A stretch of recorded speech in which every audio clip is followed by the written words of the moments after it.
ਵਾਹਿਗੁਰੂ ਜੀ ਕਾ ਖਾਲਸਾ, ਵਾਹਿਗੁਰੂ ਜੀ ਕੀ ਫਤਿਹ।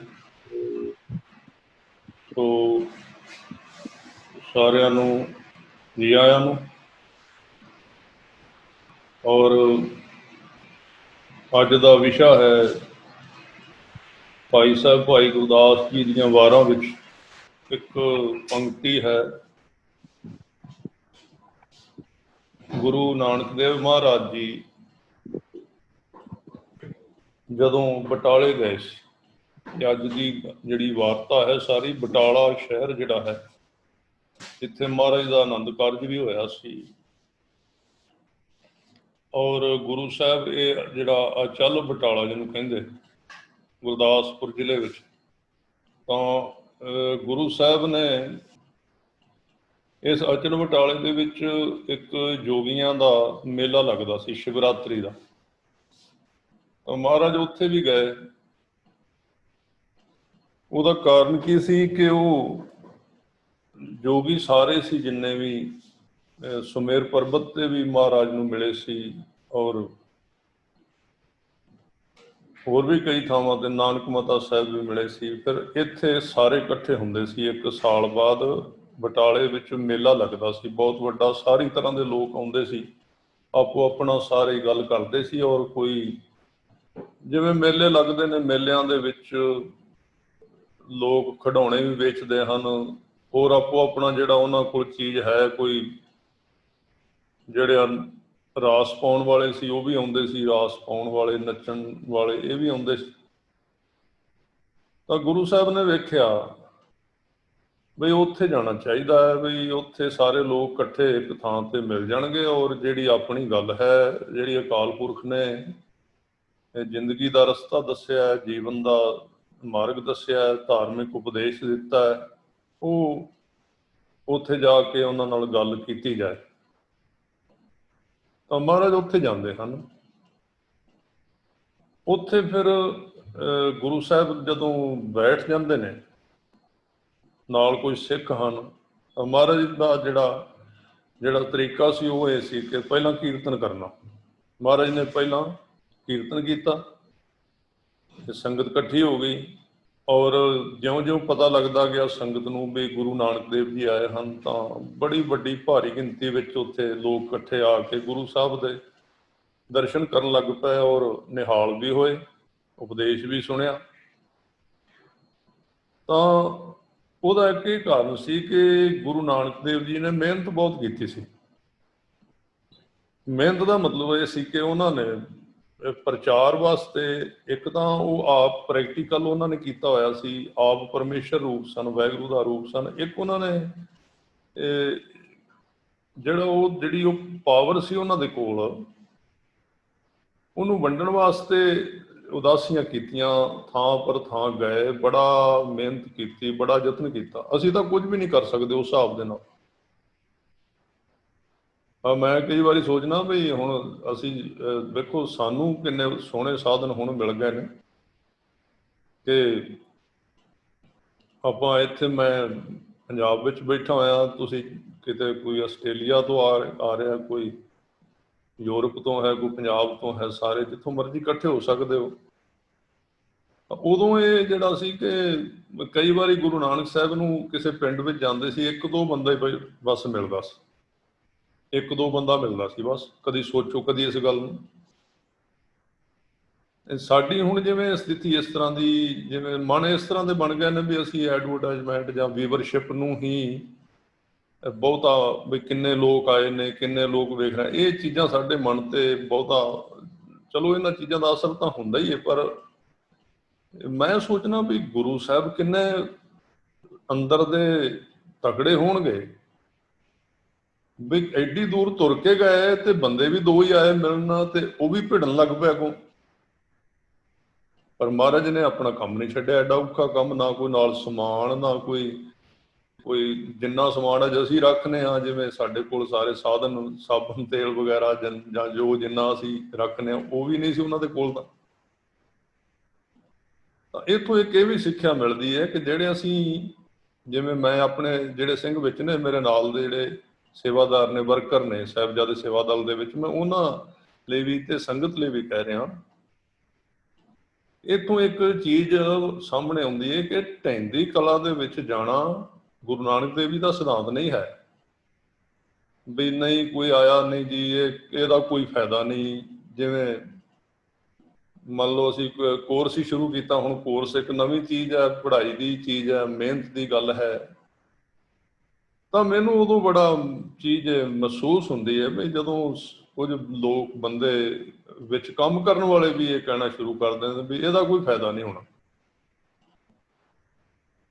ਕਦੀ ਗੁਰੂ ਸਾਹਿਬ ਨੂੰ ਵੇਖੋ ਕਿੰਨਾ ਉਹਨਾਂ ਨੇ ਇੱਕ ਇੱਕ ਦੋ ਦੋ ਬੰਦੇ ਨਾਲ ਗੱਲ ਕੀਤੀ, ਤਾਂ ਉਹ ਚੜ੍ਹਦੀ ਕਲਾ 'ਚ ਰਹੇ ਨੇ। ਆਪਾਂ ਜੇ ਵੇਖੋ ਮਨ ਦੇ ਵਿੱਚ ਖਿਆਲ ਰੱਖੋ, ਆਪਣੇ ਮਨ ਦੇ ਵਿੱਚ ਕਲਯੁਗ ਬੈਠਾ ਹੋਇਆ ਅੰਦਰ ਹੀ। ਕਲਯੁਗ ਨੇ ਕਿਤੋਂ ਬਾਹਰੋਂ ਨਹੀਂ ਆਉਣਾ। ਬਾਹਰੋਂ ਤਾਂ ਹੁੰਦਾ ਜਦੋਂ ਅਸੀਂ ਅੰਦਰੋਂ ਉਹਨੂੰ ਜਗਾਉਂਦੇ ਹਾਂ, ਅਸੀਂ ਉਹਨੂੰ ਥਾਂ ਦੇ ਦਿੰਦੇ ਹਾਂ, ਅਸੀਂ ਉਹਨੂੰ ਟਾਈਮ ਦੇ ਦਿੰਦੇ ਹਾਂ ਵੀ ਆ ਬਈ ਤੂੰ ਕੰਮ ਕਰ ਸਕਣਾ। ਕਲਯੁਗ ਦਾ ਮਤਲਬ ਹੀ ਢਹਿੰਦੀ ਕਲਾ ਹੈ। ਕਲਯੁਗ ਦਾ ਮਤਲਬ ਹੀ ਨਿਰਾਸ਼ਤਾ ਹੈ। ਕਲਯੁਗ ਦਾ ਮਤਲਬ ਹੈ ਕਿ ਮਨ ਉਹਨਾਂ ਚੀਜ਼ਾਂ ਨੂੰ ਵੇਖਦਾ ਜਿਹੜੀਆਂ ਨਹੀਂ, ਮਨ ਉਹਨਾਂ ਚੀਜ਼ਾਂ ਨੂੰ ਨਹੀਂ ਵੇਖਦਾ ਜੋ ਸਾਡੇ ਕੋਲ ਹਨ। ਬ੍ਰਹਮ ਗਿਆਨੀ ਦੀ ਅਵਸਥਾ ਹੁੰਦੀ ਜਿਹੜੀਆਂ ਕੋਲ ਚੀਜ਼ਾਂ ਹੁੰਦੀਆਂ ਨੇ ਉਹਨਾਂ ਨੂੰ ਵੇਖਦਾ ਹੈ, ਢਹਿੰਦੀ ਕਲਾ ਵਿੱਚ ਨਹੀਂ ਜਾਂਦਾ। ਅੱਜ ਸਾਡੇ ਪੰਜਾਬ ਦੇ ਵਿੱਚ ਜਦੋਂ ਅਸੀਂ ਵੇਖਦੇ ਹਾਂ ਬਈ ਮੈਂ ਵੇਖਣ ਵਿੱਚ ਆਇਆ ਬਈ ਨੌਜਵਾਨ ਨੇ ਆਪਣਾ ਜੀਵਨ ਜਿਹੜਾ ਸੀ ਉਹ ਖਤਮ ਕਰ ਲਿਆ, ਜਾਂ ਹੋਰ ਪਹਿਲਾਂ ਬੇਰੁਜ਼ਗਾਰੀ ਕਰਕੇ ਕਿਸੇ ਨੇ ਖਤਮ ਕਰ ਲਿਆ, ਕਿਸੇ ਨੇ ਕਿਸੇ ਗੱਲ ਤੋਂ ਖਤਮ ਕਰ ਲਿਆ, ਹੁਣ ਇੱਕ ਸਿੰਘ ਨੇ ਉਸ ਕਾਨੂੰਨ ਤੋਂ ਕਰ ਲਿਆ। ਪਰ ਮੈਂ ਇਹ ਗੱਲ ਸੋਚਣਾ ਵੀ ਤੁਸੀਂ ਕਦੀ ਸੋਚੋ ਵੀ ਜਿੰਨੀ ਬੇਰੁਜ਼ਗਾਰੀ ਗੁਰੂ ਕੇ ਸਿੱਖਾਂ ਵਿੱਚ 18ਵੀਂ ਸਦੀ ਵਿੱਚ ਆਈ ਹੈ, ਵੀ ਖਾਣ ਨੂੰ ਪੱਤੇ ਮਿਲਣੇ, ਰੁੱਖਾਂ ਦੇ ਥੱਲੇ ਰਹਿਣਾ, ਕੋਈ ਕੱਪੜਾ ਨਹੀਂ, ਕੱਪੜੇ ਪਾਟੇ ਹੋਏ ਹਨ, ਇੰਨੀ ਗਰੀਬੀ ਹੁਣ ਤਾਂ ਨਹੀਂ ਹੈ। ਹੁਣ ਤਾਂ ਤੁਸੀਂ ਕੁਝ ਵੀ ਨਾ ਕਰੋ, ਤੁਸੀਂ ਮੇਰੇ ਖਿਆਲ ਵਿੱਚ ਗੁਰੂ ਘਰ ਹੀ ਇੰਨੇ ਲੰਗਰ ਚੱਲ ਰਿਹਾ, ਇੰਨੇ ਗੁਰੂ ਘਰਾਂ ਦੇ ਵਿੱਚ, ਵੀ ਜੇ ਤੁਸੀਂ ਇੱਕ ਦਿਨ ਵੀ ਇੱਕ ਗੁਰੂ ਘਰ ਵਿੱਚ ਲੰਗਰ ਛਕਦੇ ਹੋ ਤਾਂ ਮੇਰੇ ਖਿਆਲ ਵਿੱਚ ਤੁਸੀਂ ਸਾਰਾ ਸਾਲ ਲੰਗਰ ਇੱਕ ਦੇ ਗੁਰੂ ਘਰ ਵਿੱਚ ਇੱਕ ਦਿਨ ਲੰਗਰ ਛਕੋ, ਨਾਲੇ ਦਰਸ਼ਨ ਕਰੋ ਤੇ ਨਾਲੇ ਕੀਰਤਨ ਸੁਣੋ, ਤੇ ਮੇਰਾ ਖਿਆਲ ਦੇ ਵਿੱਚ 4 ਸਾਲ ਤੇ ਤੁਹਾਡੀ ਵਾਰੀ ਨਹੀਂ ਆਉਣੀ ਪਰਤ ਕੇ ਕਿਸੇ ਗੁਰੂ ਘਰ 'ਚ ਲੰਗਰ ਛਕਣ ਦੀ, ਕਿਉਂਕਿ ਉਹ ਇੰਨੇ ਗੁਰੂ ਘਰ ਨੇ ਤੁਹਾਡੇ ਕੋਲ, ਗੁਰਦੁਆਰੇ ਨੇ। ਤਾਂ ਇਹਨਾਂ ਮਿਊਸ ਕਿਉਂ ਹੋ ਗਿਆ, ਕਮਜ਼ੋਰ ਕਿਉਂ ਪੈ ਗਏ ਨੇ? ਇਹ ਤਾਂ ਨਹੀਂ ਵੀ ਹੈ ਕੁਝ ਨਹੀਂ, ਇੱਥੇ ਬਹੁਤ ਪ੍ਰਸ਼ਾਦਾ ਪਾਣੀ ਹੈ, ਰਹਿਣ ਸਹਿਣ ਹੈ, ਸਾਰਾ ਕੁਝ ਹੈ। ਕਮਜ਼ੋਰੀ ਮਨ ਦੀ ਹੈ, ਬਾਹਰ ਕੋਈ ਕਮੀ ਨਹੀਂ ਹੈ ਅਜੇ ਵੀ।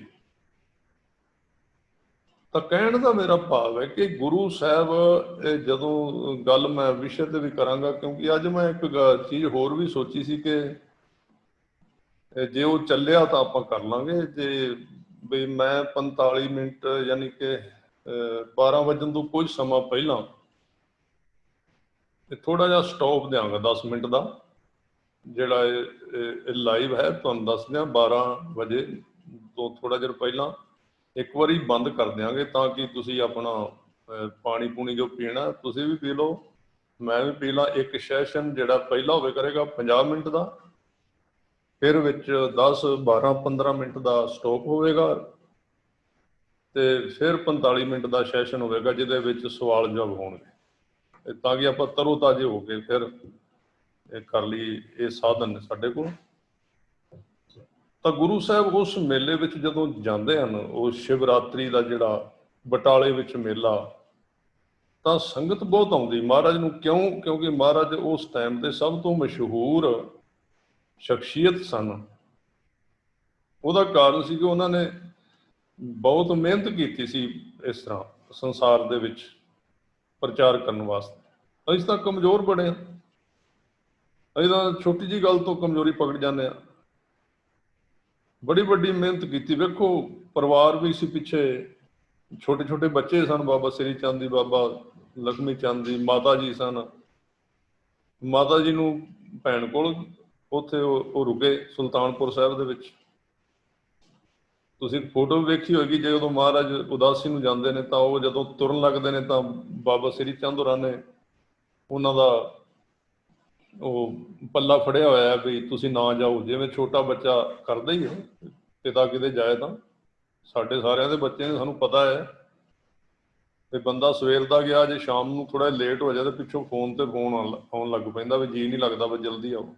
ਉਹ ਵੀ ਤਾਂ ਕੋਈ ਟਾਈਮ ਸੀ ਜੋ 12 ਸਾਲ ਨਾ ਕੋਈ ਚਿੱਠੀ, ਨਾ ਪੱਤਰ, ਨਾ ਫੋਨ। ਤਾਂ ਉਹ ਬਾਬਾ ਸ੍ਰੀ ਚੰਦ ਜੀ ਪਿੱਛੋਂ ਬਾਬਾ ਲਖਮੀ ਚੰਦ ਨੇ ਪੱਲਾ ਫੜਿਆ ਹੋਇਆ ਮਹਾਰਾਜ ਨੇ ਉਸ ਫੋਟੋ ਵਿੱਚ ਵੀ ਨਾ ਜਾਓ ਤੁਸੀਂ।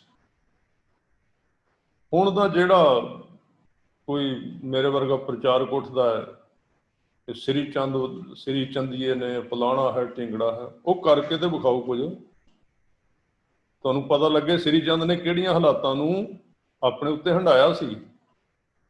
7-8 ਸਾਲ ਦਾ ਬੱਚਾ ਜਿਹਨੇ ਆਪਣੇ ਕਦੀ ਬਾਪੂ ਦਾ ਕਦੀ ਗੋਦ ਨਹੀਂ ਵੇਖੀ, ਉਹਨੂੰ ਜੀ ਕਰਦਾ ਸੀ ਬਹਿਣ ਵਾਸਤੇ। ਇਹ ਹੁਣ ਟੀਵੀ ਤੇ ਬੈਠ ਜਾਂਦੇ ਲੈ ਕੇ ਸ੍ਰੀ ਚੰਦੀਆਂ ਦਾ ਆਹ ਹਾਲ ਹੈ, ਇੱਕ ਹੱਥ 'ਚ ਪੀਜ਼ਾ ਫੜਿਆ ਹੁੰਦਾ, ਇੱਕ ਹੱਥ 'ਚ ਜਿਹਨਾਂ ਨੇ ਕੌਫੀ ਫੜੀ ਹੁੰਦੀ ਹੈ, ਉੱਥੇ ਪੀਵੀ ਜਾਂਦੇ ਨੇ।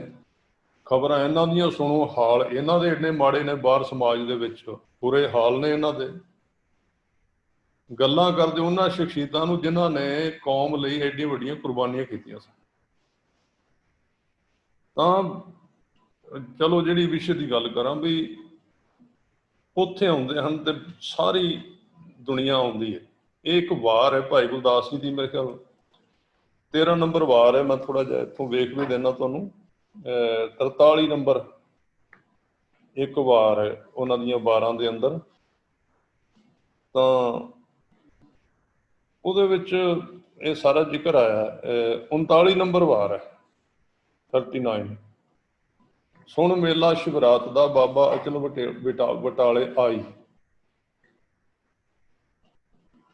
ਦਰਸ਼ਨ ਵੇਖਣ ਕਾਰਨੇ ਸਗਲੀ ਉਲਟ ਪਈ ਲੋਕਾਈ। ਤਾਂ ਵੀ ਸਾਰੀ ਦੁਨੀਆ ਦਰਸ਼ਨ ਕਰਨ ਵਾਸਤੇ ਆ ਗਈ। ਲੱਗੀ ਬਰਸਨ ਲక్ష్ਮੀ ਰਿੱਧ ਸਿੱਧ ਨੌ ਨਿਧ ਸਵਾਈ। ਲੋਕੀ ਭੇਟਾ ਵੀ ਦਿੰਦੇ ਸਨ, ਮਾਇਆ ਦਿੰਦੇ ਸਨ। ਮਾਇਆ ਵੇਖ ਕੇ ਕਈਆਂ ਨੂੰ, ਜੋਗੀਆਂ ਨੂੰ ਹੁੰਦਾ ਸੀ, ਜੋਗੀ ਦੇਖ ਚਲਿੱਤਰ ਨੂੰ ਮਨ ਵਿੱਚ ਰਿਸਕ ਘਨੇਰੀ ਖਾਈ। ਜੋਗੀ ਕਹਿੰਦੇ ਵੀ ਇਹ ਪੈਸੇ ਜਿਹੜੇ ਬਾਬੇ ਨਾਨਕ ਦੇ ਅੱਗੇ ਆਉਂਦੇ ਨੇ, ਇਹ ਤਾਂ ਸਾਡੇ ਸੀ। ਇਹ ਬਿਰਤੀਆਂ ਉਦੋਂ ਵੀ ਸਨ, ਅੱਜ ਵੀ ਨੇ। ਅੱਜ ਵੀ ਲੋਕ ਇਹਨਾਂ ਗੱਲਾਂ ਤੋਂ ਈਰਖਾਲੂ ਹੋ ਜਾਂਦੇ ਨੇ ਵੀ ਇਹ ਜਿਹੜੀ ਗੱਲ ਹੈ ਵੀ ਸਾਡੇ ਕੋਲ ਆਉਣੀ ਸੀ ਤਾਂ ਇਹ ਮਤਲਬ ਹੋਰ ਕਿਸੇ ਕੋਲ ਚਲੀ ਗਈ। ਤਾਂ ਉੱਥੇ ਕੀ ਹੋਇਆ ਵੀ ਇੱਕ ਭਗਤੀਆਂ ਦਾ ਇੱਕ ਫਿਰਕਾ, ਭਗਤੀ ਕਹਿੰਦੇ ਉਹਨਾਂ ਨੂੰ, ਰਾਸ ਪਾਉਂਦੇ ਨੇ ਜਿਹੜੇ ਕ੍ਰਿਸ਼ਨ ਅਵਤਾਰ ਦੇ ਜਿਹੜੇ ਉਹ ਰਾਸ ਧਾਰੀਏ ਨੇ। ਮੰਨ ਲਓ ਉਹਨਾਂ ਦੀਆਂ ਗੋਪੀਆਂ ਬਣ ਕੇ ਅੱਜ ਵੀ ਲੋਕ, ਬੰਦੇ ਵੀ ਵਿੱਚ ਹੁੰਦੇ, ਉਹ ਨੱਚਦੇ ਨੇ। ਉਹਨਾਂ ਵੀ ਆਪਣਾ ਅਖਾੜਾ ਲਾਇਆ ਹੋਇਆ ਸੀ। ਤਾਂ ਉਹ ਰਾਸ ਧਾਰੀਏ ਜਿਹੜੇ ਨੇ ਆਏ, ਉਹ ਨੱਚ ਰਹੇ ਸੀ। ਹੁਣ ਪ੍ਰਯੋਜਨ ਤੇ ਵੇਖੋ ਮਾਇਆ ਦਾ ਸੀ, ਉਹ ਵੀ ਮਾਇਆ ਦਾ ਕਿਤੇ ਨਾ ਕਿਤੇ ਬੰਦੇ ਨੂੰ ਹੁੰਦਾ ਹੀ ਹੈ ਨਾ। ਤਾਂ ਉਹ ਜਦੋਂ ਨੱਚ ਰਹੇ ਸੀ ਤਾਂ ਕੀ ਹੋਇਆ ਕਿ ਜੋਗੀਆਂ ਨੇ ਆਪਣੀ ਜਿਹੜੀ ਉਹਨਾਂ ਕੋਲ ਰਿੱਧੀ ਸਿੱਧੀ ਸੀ, ਅੱਜ ਇਹਦੇ ਰਿੱਧੀ ਸਿੱਧੀ ਦੀਆਂ ਗੱਲਾਂ ਆਉਣਗੀਆਂ, ਔਰ ਇਹਦੇ ਵਿੱਚ ਇਹ ਵੀ ਸਪਸ਼ਟ ਹੋਏਗਾ ਕਿ ਰਿੱਧੀਆਂ ਸਿੱਧੀਆਂ ਔਰ ਤਾਕਤਾਂ ਹੁੰਦੀਆਂ ਨੇ, ਪਰ ਗੁਰੂ ਸਾਹਿਬ ਨੇ ਇਹਨਾਂ ਤਾਕਤਾਂ ਨੂੰ ਕਿਸ ਪੱਖ ਵਿੱਚ ਲਿਆ ਹੈ ਵੀ ਇਹਨਾਂ ਦੀ ਵਰਤੋਂ ਕਰਨੀ ਹੈ ਜਾਂ ਨਹੀਂ ਕਰਨੀ, ਜਾਂ ਕਿਵੇਂ ਕਰਨੀ ਹੈ ਜਾਂ ਕਿਵੇਂ ਨਹੀਂ ਕਰਨੀ। ਇਹ ਗੱਲਾਂ ਇਹ ਸਾਰੀ 39 ਨੰਬਰ ਵਾਰ ਵਿੱਚ ਲਿਖੀਆਂ ਹੋਈਆਂ। ਤਾਂ ਜਦੋਂ ਉਹ ਰਾਸਧਾਰੀਏ ਰਾਸ ਪਾ ਰਹੇ ਸੀ ਤਾਂ ਉਹਨਾਂ ਦਾ ਜਿਹੜਾ ਇੱਕ ਭਾਂਡਾ ਸੀ ਕਹਿ ਲਓ, ਜਿਹਦੇ ਵਿੱਚ ਲੋਕ ਪੈਸੇ ਪਾਉਂਦੇ ਸੀ, ਵੇਖ ਕੇ ਉਹ ਜੋਗੀਆਂ ਨੇ ਆਪਣੀ ਪਾਵਰ ਦੇ ਨਾਲ ਉਹਨੂੰ ਅਲੋਪ ਕਰ ਲਿਆ। ਯੋਗ ਦੀ ਇੱਕ ਕਿਰਿਆ ਅਲੋਪ ਕਰਨਾ, ਉਹਨੂੰ ਅਲੋਪ ਕਰ ਲਿਆ। ਜਿਵੇਂ ਮਦਾਰੀ ਵਾਲੇ ਕਰਦੇ ਨੇ। ਤਾਂ ਭਗਤੀਆਂ ਪਾਈ ਭਗਤ ਆਣ, ਲੋਟਾ ਜੋਗੀ ਲਿਆ ਛਪਾਈ। ਜੋਗੀਆਂ ਨੇ ਉਹਨਾਂ ਦਾ ਜਿਹੜਾ ਲੋਟਾ ਸੀ ਛੁਪਾ ਲਿਆ। ਜਦੋਂ ਉਹ ਨੱਚ ਰਹੇ ਸੀ ਤੇ ਉਹਨਾਂ ਨੇ ਉਹਦਾ ਭਾਂਡਾ ਮਾਇਆ ਵਾਲਾ ਲੁਕਾ ਲਿਆ। ਤਾਂ ਉਹ ਵਿਚਾਰੇ ਹੁਣ ਮਾਇਆ ਵਿੱਚ ਤੇ ਧਿਆਨ ਹੈ ਹੀ ਸੀ ਨਾ, ਭਾਵੇਂ ਨੱਚਦੇ ਵੀ ਸੀ। ਤਾਂ ਉਹ ਜਦੋਂ ਉਹਨਾਂ ਨੇ ਵੇਖਿਆ ਵੀ ਸਾਡਾ ਭਾਂਡਾ ਕਿੱਥੇ ਗਿਆ, ਮਾਇਆ ਸਣੇ ਉਹ ਤਾਂ ਕਿਤੇ ਗਾਇਬ ਹੋ ਗਿਆ, ਤਾਂ ਉਹਨਾਂ ਨੂੰ ਨੱਚਣਾ ਭੁੱਲ ਗਿਆ। ਮਾਇਆ ਚੀਜ਼ ਹੀ ਇਸ ਤਰ੍ਹਾਂ ਦੀ ਹੈ। ਅੱਗੇ ਭਾਈ ਗੁਰਦਾਸ ਜੀ ਕਹਿੰਦੇ ਵੀ ਭਗਤੀਆਂ ਗਈ ਭਗਤ ਭੁੱਲ, ਲੋਟੇ ਅੰਦਰ ਸੁਰਤ ਭੁਲਾਈ। ਹੁਣ ਜਦੋਂ ਉਹਨਾਂ ਦਾ ਮਾਇਆ ਵਾਲਾ ਲੋਟਾ ਜੋਗੀਆਂ ਨੇ ਲੁਕਾ ਲਿਆ ਤੇ ਉਹਨਾਂ ਨੂੰ ਪਤਾ ਲੱਗ ਗਿਆ, ਉਹਨਾਂ ਕਿਹਾ ਵੀ ਵਿਚਾਰੇ ਕਮਜ਼ੋਰ ਸਨ। ਉਹ ਜੋਗੀ ਤਾਂ ਹੁਣ ਆਪਣੇ ਆਪ ਨੂੰ ਕਹਿੰਦੇ ਕਹਾਉਂਦੇ ਸੀ ਨਾ ਵੀ ਰਿੱਧੀਆਂ ਸਿੱਧੀਆਂ, ਵੀ ਅਸੀਂ ਆਹ ਬਣ ਜਾਂਦੇ ਹਾਂ, ਆਕਾਸ਼ ਵਿੱਚ ਉੱਡ ਲੈਂਦੇ ਹਾਂ, ਅਸੀਂ ਕਈ ਕੁਝ ਕਰ ਲੈਂਦੇ ਹਾਂ। ਇਹ ਚੀਜ਼ਾਂ ਇਹ ਵਿਖਾ ਵਿਖਾ ਕੇ ਉਹਨਾਂ ਨੂੰ, ਸਾਰੇ ਪੰਜਾਬ ਨੂੰ ਉਹਨਾਂ ਨੇ ਪਿੱਛੇ ਲਾਇਆ ਹੋਇਆ ਸੀ। ਇਹ ਗੱਲ ਦੱਸਦੇ ਨਹੀਂ ਸੀ ਵੀ ਅਕਾਲ ਪੁਰਖ ਦਾ ਰਸਤਾ ਕੀ ਹੈ, ਕਿ ਕੰਮ ਕੀ ਕਰਨਾ ਚਾਹੀਦਾ, ਇਹ ਤਾਂ ਦੱਸਦੇ ਨਹੀਂ ਸੀ। ਉਹ ਮਹਾਰਾਜ ਦੇ ਕੋਲ ਆਏ, ਗੁਰੂ ਨਾਨਕ ਦੇਵ ਜੀ ਦੇ ਕੋਲ ਆਏ। ਜਦੋਂ ਗੁਰੂ ਨਾਨਕ ਦੇਵ ਜੀ ਦੇ ਕੋਲ ਆਏ ਤਾਂ ਗੁਰੂ ਸਾਹਿਬ ਨੂੰ ਕਹਿਣ ਲੱਗੇ ਵੀ ਸਾਡਾ ਭਾਂਡਾ ਉਹਨਾਂ ਨੇ ਲੁਕਾ ਲਿਆ ਮਾਇਆ ਵਾਲਾ। ਤੇ ਮਹਾਰਾਜ ਦੇ ਕੋਲ ਤੇ ਪਾਵਰ ਤੇ ਹੈ ਸੀ ਨਾ, ਵੇਖੋ ਪਾਵਰ ਉਹਨਾਂ ਨੇ ਪਹਿਲਾਂ ਵਿਖਾ ਦਿੱਤੀ ਹੈ, ਪਾਵਰ ਉਹਨਾਂ ਕੋਲ ਹੈ ਸੀ। ਖਾਲਸੇ ਦੇ ਕੋਲ ਵੀ ਗੁਰੂ ਸਾਹਿਬ ਨੇ ਕਈ ਪ੍ਰਕਾਰ ਦੀ ਪਾਵਰ ਰੱਖੀ ਹੈ। ਇਹ ਪਾਵਰ ਜਿਹੜੀ ਇਹ ਗੁਪਤ ਹੈ, ਪਾਵਰ ਜਿਹੜੀ ਗੁਰੂ ਸਾਹਿਬ ਨੇ ਉੱਥੇ ਵਿਖਾਈ। ਕਈ ਕਹਿੰਦੇ ਗੁਰੂ ਸਾਹਿਬ ਨੇ ਪਾਵਰ ਸ਼ਬਦ ਦੀ, ਗਿਆਨ ਦੀ ਵਿਖਾਈ। ਇਹ ਇਕੱਲੇ ਗਿਆਨ ਦੀ ਪਾਵਰ ਨਹੀਂ ਚੱਲਦੀ ਹੁੰਦੀ, ਗੱਲਾਂ ਬਾਤਾਂ ਦੀ ਪਾਵਰ ਦੂਜੀ ਨਾ ਹੁੰਦੀ ਨਾਲ। ਤੇ ਮੱਕੇ ਮਦੀਨੇ ਵਿੱਚ ਜਾ ਕੇ ਗੁਰੂ ਸਾਹਿਬ ਪੈਰ ਉਧਰ ਕਰਕੇ ਲੰਮੇ ਨਹੀਂ ਸਨ ਪੈਂਦੇ, ਇਹ ਪਾਵਰ ਸੀ। ਹੁਣ ਕਹਿੰਦੇ ਨੇ ਜੋ ਉਹਨਾਂ ਤੇ ਗਿਆਨ ਦਿੱਤਾ ਗਿਆ, ਗਿਆਨ ਤੇ ਦਿੱਤਾ ਸੀ, ਗਿਆਨ ਬਾਅਦ ਵਿੱਚ ਦਿੱਤਾ ਜਦੋਂ ਲੋਕ ਪ੍ਰਭਾਵਿਤ ਹੋ ਗਏ। ਆਪਾਂ ਖੇਤ ਦੇ ਵਿੱਚ ਦਾਣੇ ਉਦੋਂ ਹੀ ਬੀਜਨੇ ਆ ਨਾ ਜਦੋਂ ਖੇਤ ਦੇ ਵਿੱਚ ਤਿਆਰ ਹੋ ਜਾਂਦਾ। ਹੁਣ ਕਹਿੰਦੇ ਜੀ ਉਹ ਗਿਆਨ ਸੀ। ਮੈਂ ਇਹਨਾਂ ਨੂੰ ਕਈ ਵਾਰੀ ਕਿਹਾ ਕਥਾ ਦੇ ਵਿੱਚ, ਜਿਹੜੇ ਤਰਕਵਾਦੀ ਨੇ, ਵੀ ਜੇ ਤੁਸੀਂ ਕਹਿੰਦੇ ਹੋ ਵੀ ਪਾਵਰ ਤੋਂ ਬਿਨਾਂ ਵੀ ਪ੍ਰਚਾਰ ਕੀਤਾ ਜਾ ਸਕਦਾ, ਤੇ ਤੁਸੀਂ ਏਦਾਂ ਕਰੋ, ਇੱਕ ਵਾਰੀ ਟਿਕਟਾਂ ਅਸੀਂ ਤੁਹਾਡੀਆਂ ਕਰਾ ਦਿੰਦੇ ਹਾਂ ਮੱਕੇ ਦੀਆਂ, ਤੁਸੀਂ 2-4 ਇਸ ਤਰ੍ਹਾਂ ਦੇ ਪ੍ਰਚਾਰਕ ਮੱਕੇ ਜਾ ਕੇ ਤੇ ਉਧਰ ਮੱਕੇ ਉਹਦੇ ਵੱਲ ਜਿਹੜਾ ਕਾਬਾ ਹੈ ਉਹਦੇ ਵੱਲ ਪੈਰ ਕਰਕੇ ਇੱਕ ਵਾਰੀ ਲੰਮੇ ਪੈ ਜਾਓ ਬਸ। ਤੇ ਫਿਰ ਉਹ ਆਉਣਗੇ ਤੇ ਫਿਰ ਉਹਨਾਂ ਨੂੰ ਤੁਸੀਂ ਕਥਾ ਕਰਕੇ ਤੇ ਵਿਆਕਰਣ ਪੜਾਇਆ ਜੇ, ਫਿਰ ਉਹ ਤੁਹਾਨੂੰ ਦੱਸਣਗੇ ਵਿਆਕਰਣ ਦੇ ਅਰਥ ਕੀ ਹੁੰਦੇ ਨੇ। ਉਹਨਾਂ ਉੱਥੇ ਹੀ ਦੱਸ ਦੇਣਾ ਲੰਮੇ ਪਿਆਂ ਤੇ। ਉਹ ਭਾਈ ਇਹ ਤੇ ਬਾਬਾ ਨਾਨਕ ਹੀ ਸੀ ਜਿਹਨੇ ਰੋਕ ਦਿੱਤਾ, ਸਾਰਾ ਕੁਝ ਖੜਾ ਕਰ ਦਿੱਤਾ ਸੀ, ਮੱਕਾ ਘੁਮਾ ਦਿੱਤਾ ਸੀ, ਇਹ ਸਾਰਾ ਕੁਝ ਕਰਤਾ ਸੀ। ਸਾਡੇ ਵਿੱਚ ਅੱਜ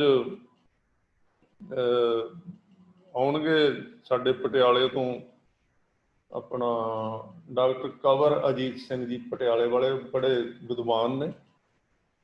ਉਹ ਇਹੋ ਜਿਹੀਆਂ ਗੱਲਾਂ, ਮੇਰੇ ਖਿਆਲ ਪਰਮਵੀਰ ਸਿੰਘ ਜੀ ਆਉਣਗੇ ਨਾ, ਸ਼ਾਇਦ ਆਉਣਗੇ, ਬਾਅਦ ਜਾ ਜਾਓ, ਬਜ਼ੁਰਗ ਨੇ ਉਹਨਾਂ ਤੋਂ ਜ਼ਿਆਦਾ ਚਿਰ ਬੈਠਾ ਨਹੀਂ ਜਾਂਦਾ, ਮੌਕੇ ਤੇ ਆਉਣਗੇ ਤੁਹਾਨੂੰ ਗੱਲਬਾਤ।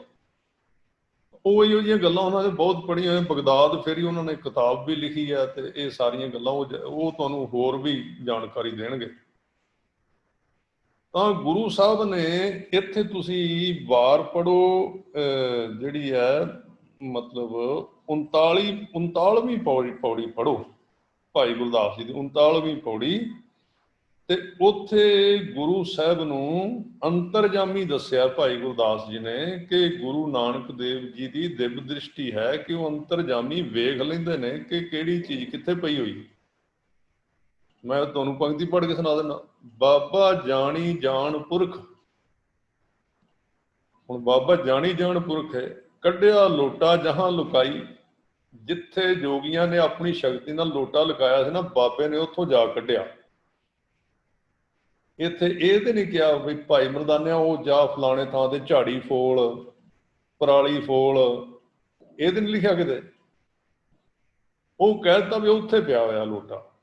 ਹੁਣ ਇਹਨੂੰ ਕੀ ਕਹੋਗੇ ਵੀ ਇਹ ਤਾਕਤ ਵਿਖਾਈਏ, ਕਰਾਮਾਤ ਵਿਖਾਈ? ਕਰਾਮਾਤ ਵਿਖਾਈਏ, ਪਰ ਕਰਾਮਾਤ ਮਾੜੇ ਨੂੰ ਬਚਾਉਣ ਵਾਸਤੇ ਵਿਖਾਈਏ, ਕਿਸੇ ਦੇ ਉੱਤੇ ਧਾਂਕ ਜਮਾਉਣ ਵਾਸਤੇ ਨਹੀਂ ਵਿਖਾਈ।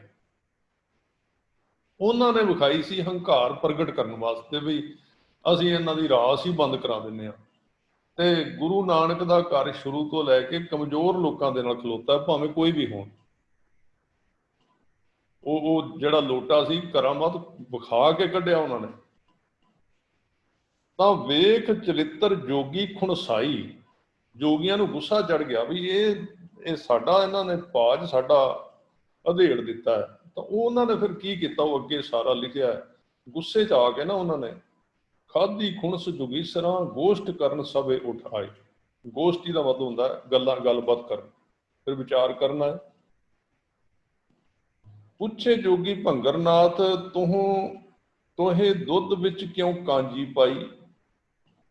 ਭੰਗਰ ਨਾਥ ਉਹਨਾਂ ਦਾ ਵੱਡਾ ਜੋਗੀ ਸੀ ਤੇ ਉਹ ਗੁਰੂ ਨਾਨਕ ਸਾਹਿਬ ਨੂੰ ਕਹਿੰਦਾ ਵੀ ਤੁਸੀਂ ਉਦਾਸੀਆਂ ਕੀਤੀਆਂ ਸੀ ਤੇ ਉਦਾਸੀਆਂ ਵਾਲੇ ਕੱਪੜੇ ਪਾਏ ਸੀ ਤੇ ਹੁਣ ਤੁਸੀਂ ਫਿਰ ਸੰਸਾਰੀ ਬਣ ਕੇ ਬਹਿ ਗਏ ਹੋ, ਗ੍ਰਸਤੀ ਬੱਚਿਆਂ ਵਿੱਚ ਆ ਗਏ ਤੁਸੀਂ।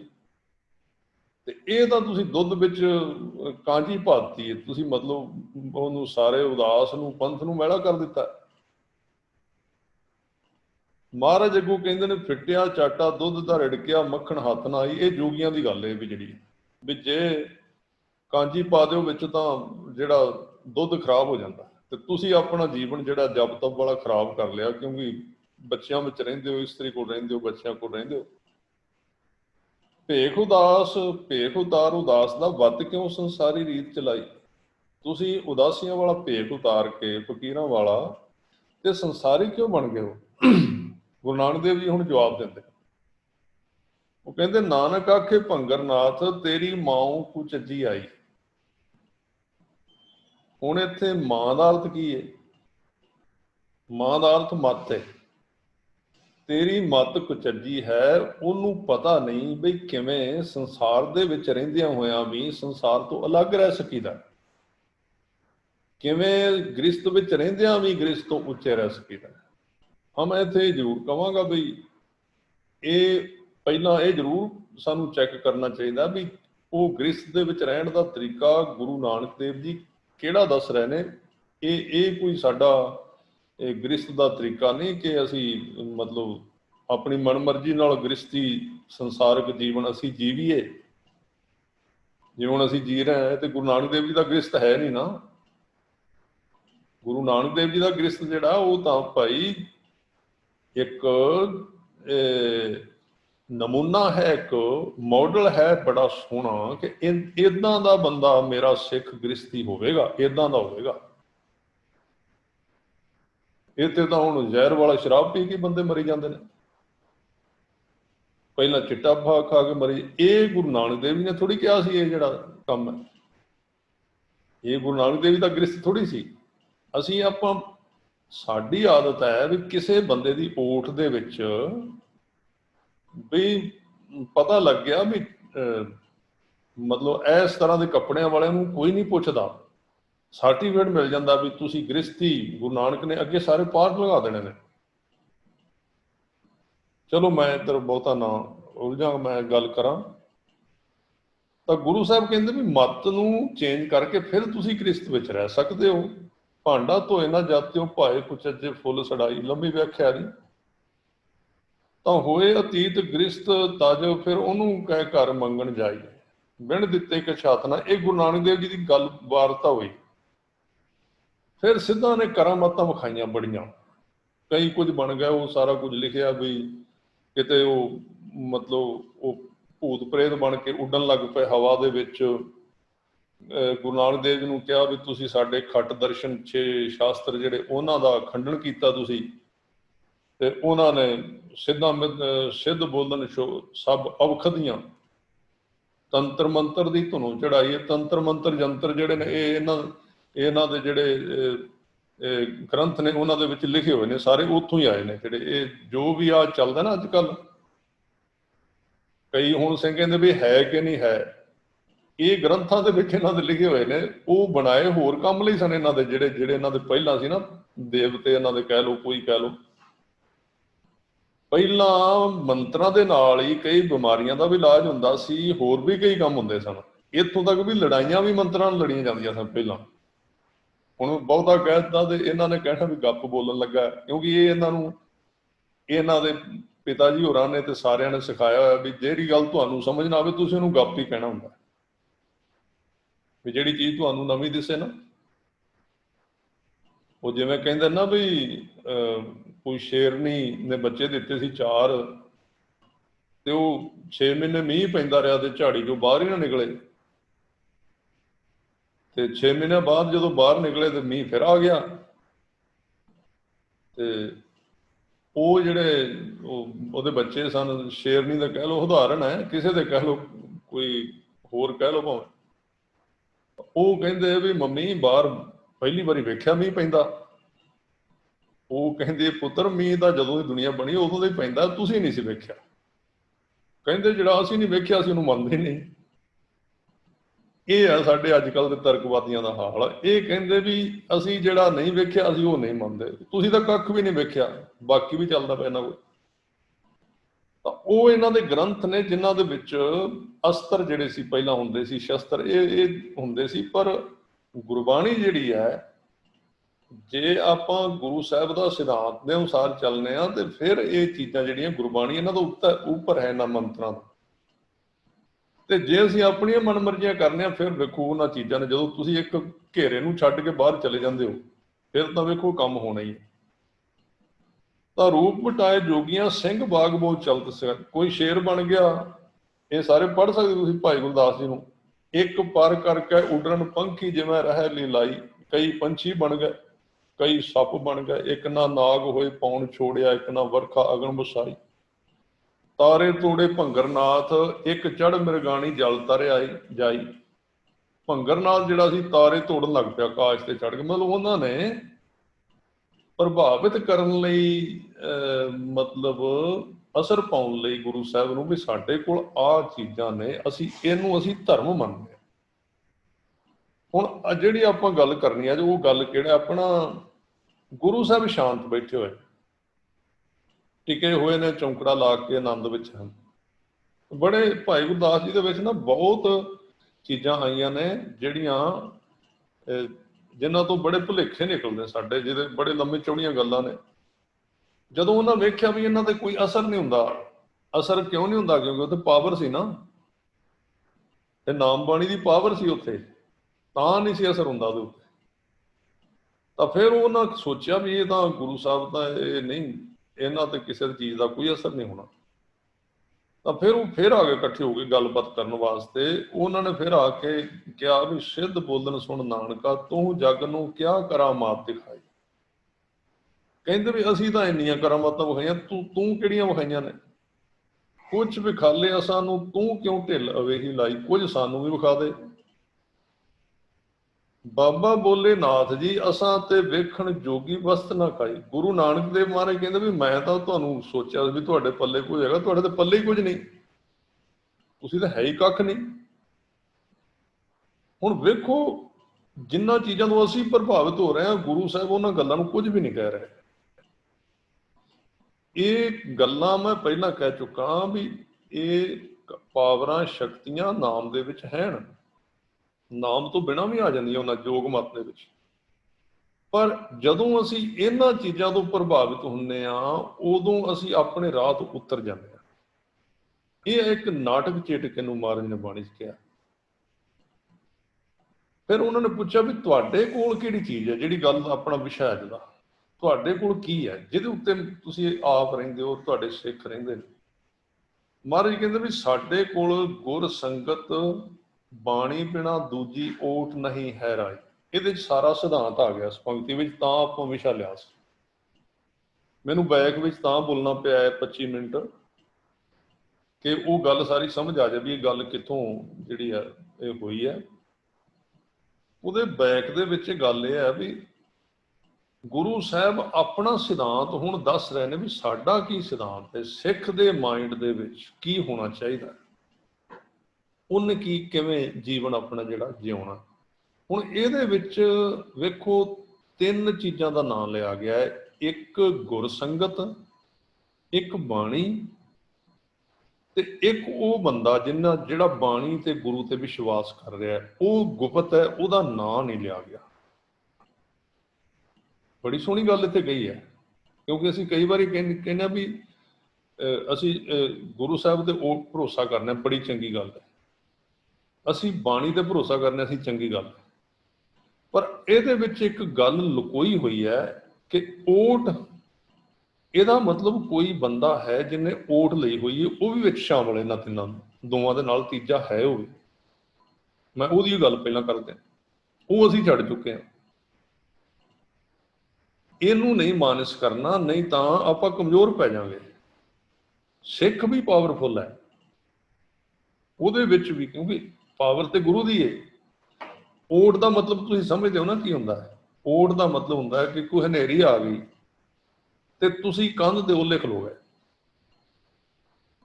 ਜਾਂ ਰੁੱਖ ਦੇ ਓਲੇ ਖਲੋ ਗਏ, ਤਾਂ ਹੁਣ ਤੁਸੀਂ ਆਪ ਸੋਚ ਸਕਦੇ ਹੋ ਵੀ ਜੇ ਤੁਸੀਂ ਕੰਧ ਦੇ ਉੱਲੇ ਖਲੋਤੇ ਹੋ ਤਾਂ ਤੁਹਾਡਾ ਵੀ ਕੋਈ ਰੋਲ ਹੈ ਨਾ। ਤੁਸੀਂ ਵੀ ਕੰਧ ਨੂੰ ਜਾਂ ਰੁੱਖ ਨੂੰ ਹੱਥ ਪਾਉਣਾ ਹੈ ਨਾ। ਕੰਧ ਤਾਂ ਆਪਣਾ ਕੰਮ ਕਰ ਰਹੀ ਹੈ, ਉਹਦੀ ਓਟ ਵਿੱਚ ਆਪਾਂ ਖਲੋਤੇ ਹਾਂ।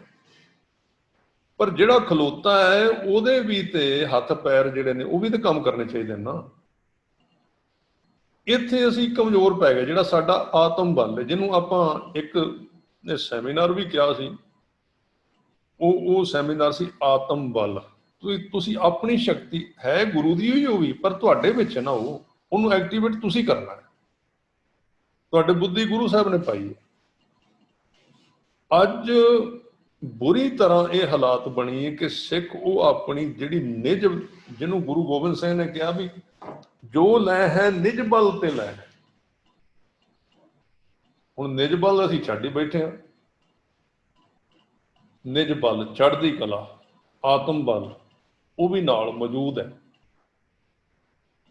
ਤਾਂ ਇਹ ਗੱਲ ਤੁਹਾਨੂੰ ਸਮਝ ਆ ਗਈ। ਇੱਕ ਮੈਂ ਹੋਰ ਗੱਲ ਕਰ ਲਈ ਇਹਦੇ 'ਚ ਪੰਕਤੀ, ਤੁਸੀਂ ਜੇ ਤੁਹਾਡੇ ਕੋਲ ਕੋਈ ਚੀਜ਼ PDF ਵਗੈਰਾ ਪਿਆ ਹੋਇਆ ਤਾਂ ਤੁਸੀਂ ਜਾਂ ਭਾਈ ਗੁਰਦਾਸ ਜੀ ਦੀਆਂ ਵਾਰਾਂ 'ਚੋਂ ਵੇਖ ਸਕਦੇ ਹੋ। ਤਾਂ ਇਹਦੇ 'ਚ ਦੋ ਚੀਜ਼ਾਂ ਹੋਰ ਮੈਂ ਉਹਨਾਂ ਦੀ ਗੱਲ ਕਰਦਾ। ਇੱਕ ਤਾਂ ਹੋ ਗਿਆ ਸਿੱਖ, ਇਹਦਾ ਮਤਲਬ ਸਿੱਖ ਦੀ ਜ਼ਿੰਮੇਵਾਰੀ ਆ ਗਈ। ਜਦੋਂ ਤੁਹਾਡੀ ਜ਼ਿੰਮੇਵਾਰੀ ਜਾਗਦੀ ਤੁਸੀਂ ਐਕਟੀਵੇਟ ਹੁੰਦੇ ਹੋ। ਤੁਸੀਂ ਵੇਖਿਆ ਹੋਣਾ ਨਾ, ਇੱਕ ਤੁਸੀਂ ਆਉਂਦੇ ਹੋ, ਸਾਡਾ ਦਫ਼ਤਰ ਹੈ ਜਿਵੇਂ ਆਪਾਂ ਵਾਲੀਅੰਟਰ ਦੇ ਤੌਰ ਤੇ ਸੇਵਾਦਾਰ ਨੇ, ਕਈ ਤਾਂ ਉਹ ਵੀ ਐਕਟਿਵ ਹਨ, ਕਿਉਂਕਿ ਉਹਨਾਂ ਦਾ ਜਿੰਨਾ ਚਿਰ ਨਿਸ਼ਾਨਾ ਨਹੀਂ ਹੁੰਦਾ ਉਹਨਾਂ ਚਿਰ ਬੰਦਾ ਐਕਟਿਵ ਨਹੀਂ ਹੁੰਦਾ, ਪੂਰਾ ਚੇਤਨਤਾ ਦੇ ਨਾਲ ਕੰਮ ਨਹੀਂ ਕਰਦਾ।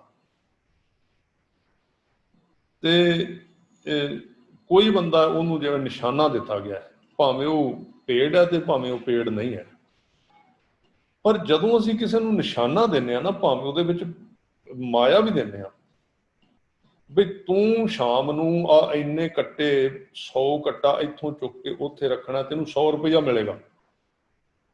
ਹੁਣ ਕੀ ਹੋਇਆ, 100 ਰੁਪਇਆ ਮਾਧਿਅਮ ਬਣ ਗਿਆ ਉਹਦੀ ਸਰੀਰ ਦੀ ਸ਼ਕਤੀ ਜਗਾਉਣ ਨੂੰ। ਹਾਂ, ਉਹ ਅਰਦਾਸ ਕਰ ਸਕਦਾ ਮਹਾਰਾਜ ਦੇ ਅੱਗੇ ਵੀ ਮਹਾਰਾਜ ਮੇਰੇ ਸਰੀਰ ਦੀ ਤਾਕਤ ਦਿਓ, ਮੇਰੀ ਸਹਾਇਤਾ ਕਰੋ, ਮੈਂ 100 ਕੱਟਾ ਵਗਾਉਣਾ। ਇਹ ਅਰਦਾਸ ਉਹਦਾ ਆਪਣਾ ਹੱਕ ਹੈ, ਪਰ ਚੁੱਕਣੇ ਉਹਨੂੰ ਪੈਣੇ। ਇੱਥੇ ਅਸੀਂ ਟਾਰਗੇਟ ਤੋਂ ਬਿਨਾਂ ਜਦੋਂ ਧਰਮ ਦੇ ਅੰਦਰ ਜੀ ਰਹੇ ਹਾਂ ਤੇ ਤਾਂ ਅਸੀਂ ਕਮਜ਼ੋਰ ਪਏ ਹਾਂ।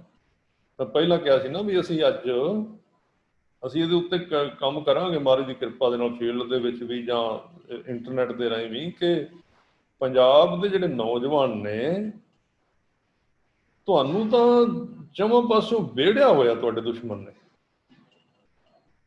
ਪਰ ਤੁਸੀਂ ਆਪਣੇ ਪੁਰਾਤਨ ਜਿਹੜਾ ਤੁਹਾਡਾ ਇਤਿਹਾਸ ਹੈ, ਜੋ ਸਿਸਟਮ ਹੈ, ਉਹਨੂੰ ਤੁਸੀਂ ਭੁੱਲ ਕਿਉਂ ਗਏ? ਤੁਸੀਂ ਤਾਂ ਛੋਲੇ ਖਾ ਕੇ ਵੀ ਬਾਦਸ਼ਾਹ ਸੀ। ਤੁਸੀਂ ਤਾਂ ਬੋਤਾ ਸਿੰਘ, ਗਰਜਾ ਸਿੰਘ ਦੇ 2 ਸਿੰਘਾਂ ਦੇ ਹੁੰਦਿਆਂ ਵੀ ਸਰਕਾਰ ਨੂੰ ਦੱਸ ਦਿੱਤਾ ਸੀ ਵੀ ਅਸੀਂ ਹਾਂ। ਅੱਜ ਦੇ ਤੁਸੀਂ ਸਾਰੀ ਦੁਨੀਆ ਦੇ ਦੇਸ਼ਾਂ ਦੇ ਵਿੱਚ ਬੈਠੇ ਹੋਏ ਹੋ, ਅੱਜ ਤੁਹਾਨੂੰ ਕਾਹਦੀ ਮਾਯੂਸੀ ਆ ਗਈ ਵੀ ਸਾਡੇ ਕੋਲ ਕੁਝ ਨਹੀਂ, ਅਸੀਂ ਤਾਂ ਮਰਨ ਡਏ ਹਾਂ? ਕਿਉਂ ਨਹੀਂ ਕੁਝ ਕੋਲ? ਅਜੇ ਵੀ ਸਾਡਾ ਪੰਜਾਬ ਹੈ ਜਿਹੜਾ, ਇਹ ਅਜੇ ਵਸਦਾ ਰਸਦਾ, ਇਹਦੇ 'ਚ ਕੋਈ ਕਮੀ ਨਹੀਂ। ਕੀ ਕਮੀ ਇਹਦੇ ਵਿੱਚ? ਠੀਕ ਹੈ, ਕੁਝ ਲੋਕਾਂ ਨੇ ਇਹਨੂੰ ਖਾ ਲਿਆ ਹੈ, ਮੰਨਦੇ ਆ, ਪਰ ਜਿਨ੍ਹਾਂ ਨੇ ਖਾਧਾ ਹੈ ਨਾ, ਉਹ ਇੱਥੇ ਨੇ ਨਾ, ਦੂਰ ਤੇ ਨਹੀਂ ਗਏ ਕਿਤੇ। ਅਜੇ ਸਾਡਾ ਲੰਗਰ ਪਾਣੀ, ਦਾਲ ਪਾਣੀ ਚੱਲਦਾ ਹੈ। ਜਿੱਦਣ ਨਾ ਹੋਵੇਗਾ ਉਹਨਾਂ ਨੂੰ ਵੇਖ ਲਾਂਗੇ ਜਿਨ੍ਹਾਂ ਨੇ ਸਾਡਾ ਖੋਇਆ ਹੋਇਆ। ਫਿਰ ਕਿੱਥੇ ਜਾਣਾ ਖਾਲਸੇ ਨੇ? ਕਿੱਥੇ ਜਾਣਾ ਜਦੋਂ ਸਾਡੀ ਚੀਜ਼ ਕਿਸੇ ਨੇ ਖੋਈ ਹੈ? ਤੇ ਫਿਰ ਜਦੋਂ ਰੋਟੀ ਨਾ ਮਿਲੇਗੀ, ਬੰਦਾ ਰੋਟੀ ਤਾਂ ਕਿਤੇ ਨਾ ਕਿਤੇ ਖਾਏਗਾ ਹੀ ਨਾ। ਤਾਂ ਮਾਯੂਸੀ ਨਹੀਂ ਹੈ ਸਿੱਖੀ ਦੇ ਵਿੱਚ। ਇਹ ਮਨ ਦੀ ਪ੍ਰੋਬਲਮ ਹੈ ਕਿ ਅੱਜ ਸਿੱਖ ਨਿਰਾਸ਼ ਹੋਇਆ ਹੈ। ਇਹ ਕੋਈ ਫਿਜ਼ੀਕਲ ਪ੍ਰੋਬਲਮ ਨਹੀਂ, ਨਾ ਇਹ ਆਰਥਿਕ ਪ੍ਰੋਬਲਮ ਹੈ, ਕੋਈ ਪ੍ਰੋਬਲਮ ਨਹੀਂ ਹੈ। ਇਹ ਮਨ ਦੀ ਸਮੱਸਿਆ ਸਾਡੀ, ਔਰ ਮਨ ਦੀ ਸਮੱਸਿਆ ਹੋਣ ਕਰਕੇ ਅਸੀਂ ਇੰਨੇ ਕਮਜ਼ੋਰ ਹੋ ਗਏ ਹਾਂ। ਸਿੱਖ ਤਾਂ ਕਦੀ ਇਹ ਗੱਲਾਂ ਕਮਜ਼ੋਰ ਹੁੰਦਾ ਹੀ ਨਹੀਂ ਕਦੀ। ਤਾਂ ਇੱਕ ਗੱਲ ਮੈਂ ਕਰਾਂਗਾ ਵੀ ਅੱਜ ਦਾ ਵਿਸ਼ੇ ਦੇ ਵਿੱਚ ਜਿਹਨੇ ਓਟ ਲਈ ਹੋਈ ਹੈ ਉਹਨੂੰ ਵੀ ਵੇਖੋ। ਉਹ ਵੀ ਰੁੱਖ ਦੀ ਓਟ ਲੈ ਕੇ ਬੈਠਾ ਹੋਇਆ, ਤੇ ਰੁੱਖ ਨੂੰ ਹੱਥ ਤਾਂ ਉਹਨੂੰ ਵੀ ਪਾਉਣਾ ਪਏਗਾ ਨਾ। ਤੇ ਜੇ ਉਹਨੇ ਰੁੱਖ ਨੂੰ ਹੱਥ ਨਾ ਪਾਇਆ, ਰੁੱਖ ਭਾਵੇਂ ਕਿੱਡਾ ਵੱਡਾ ਹੋਇਆ, ਹਵਾ ਨੇ ਉਹਨੂੰ ਫਿਰ ਖਿੱਚਣਾ ਹੀ।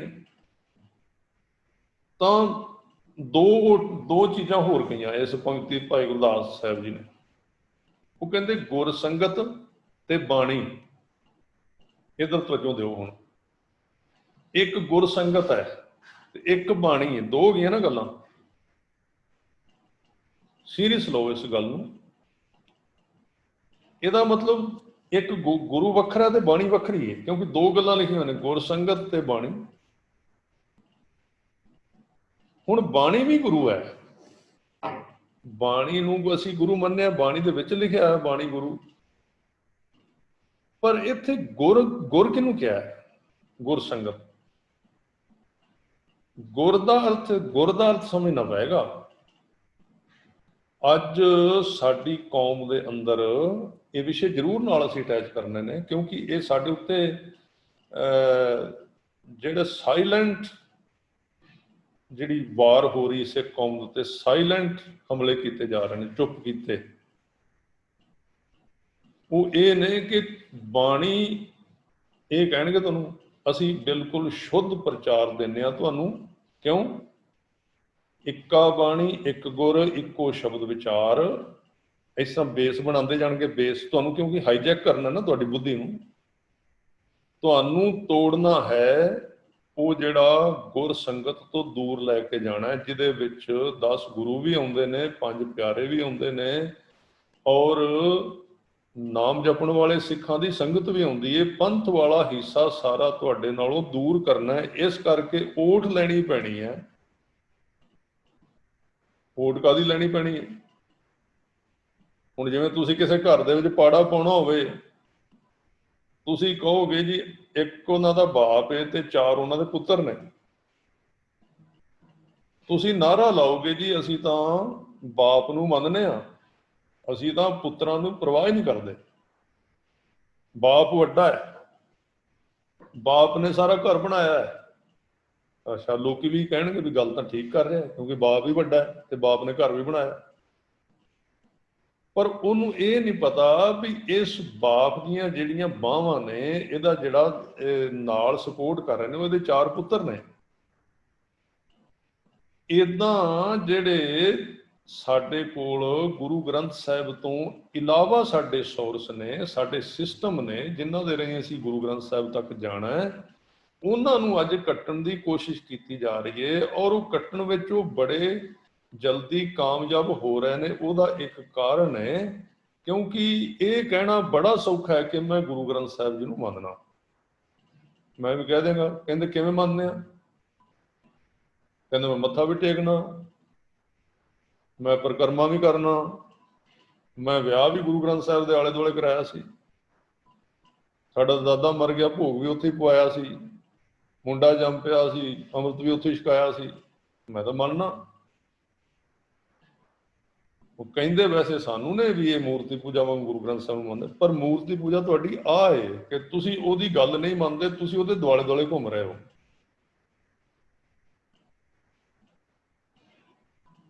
ਤੁਸੀਂ ਪੰਥ ਨੂੰ ਵਿੱਚੋਂ ਕੱਟ ਰਹੇ ਹੋ। ਤਾਂ ਮੈਂ ਤਾਂ ਗੱਲ ਕਰ ਰਿਹਾ ਵੀ ਇੱਥੇ ਗੁਰ ਸੰਗਤ ਤੇ ਬਾਣੀ ਨੂੰ ਅਲੱਗ ਕੀਤਾ ਗਿਆ ਹੈ।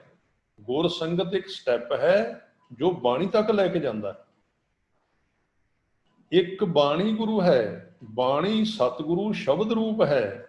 ਮੈਂ ਪਹਿਲਾਂ ਵੀ ਬੋਲਿਆ, ਪਹਿਲੇ ਸੈਮੀਨਾਰਾਂ ਜਾਂ ਕਥਾਵਾਂ ਦੇ ਵਿੱਚ ਬੋਲਦਾ ਰਹਿਣਾ ਕਿ ਬਾਣੀ ਤੁਸੀਂ ਕਹਿੰਦੇ ਤਾਂ ਹੈ ਉਹ ਕਿ ਸ਼ਬਦ ਗੁਰੂ ਹੈ, ਪਰ ਤੁਸੀਂ ਇਹ ਤਾਂ ਵੇਖੋ ਸ਼ਬਦ ਨਾਲ ਜੋੜੋਗੇ ਕੀ? ਸਰੀਰ ਜੋੜੋਗੇ ਸ਼ਬਦ ਦੇ ਨਾਲ। ਸ਼ਬਦ ਦਾ ਸੂਖਮ ਪਾਵਰ ਹੈ ਗੁਰੂ ਦੀ।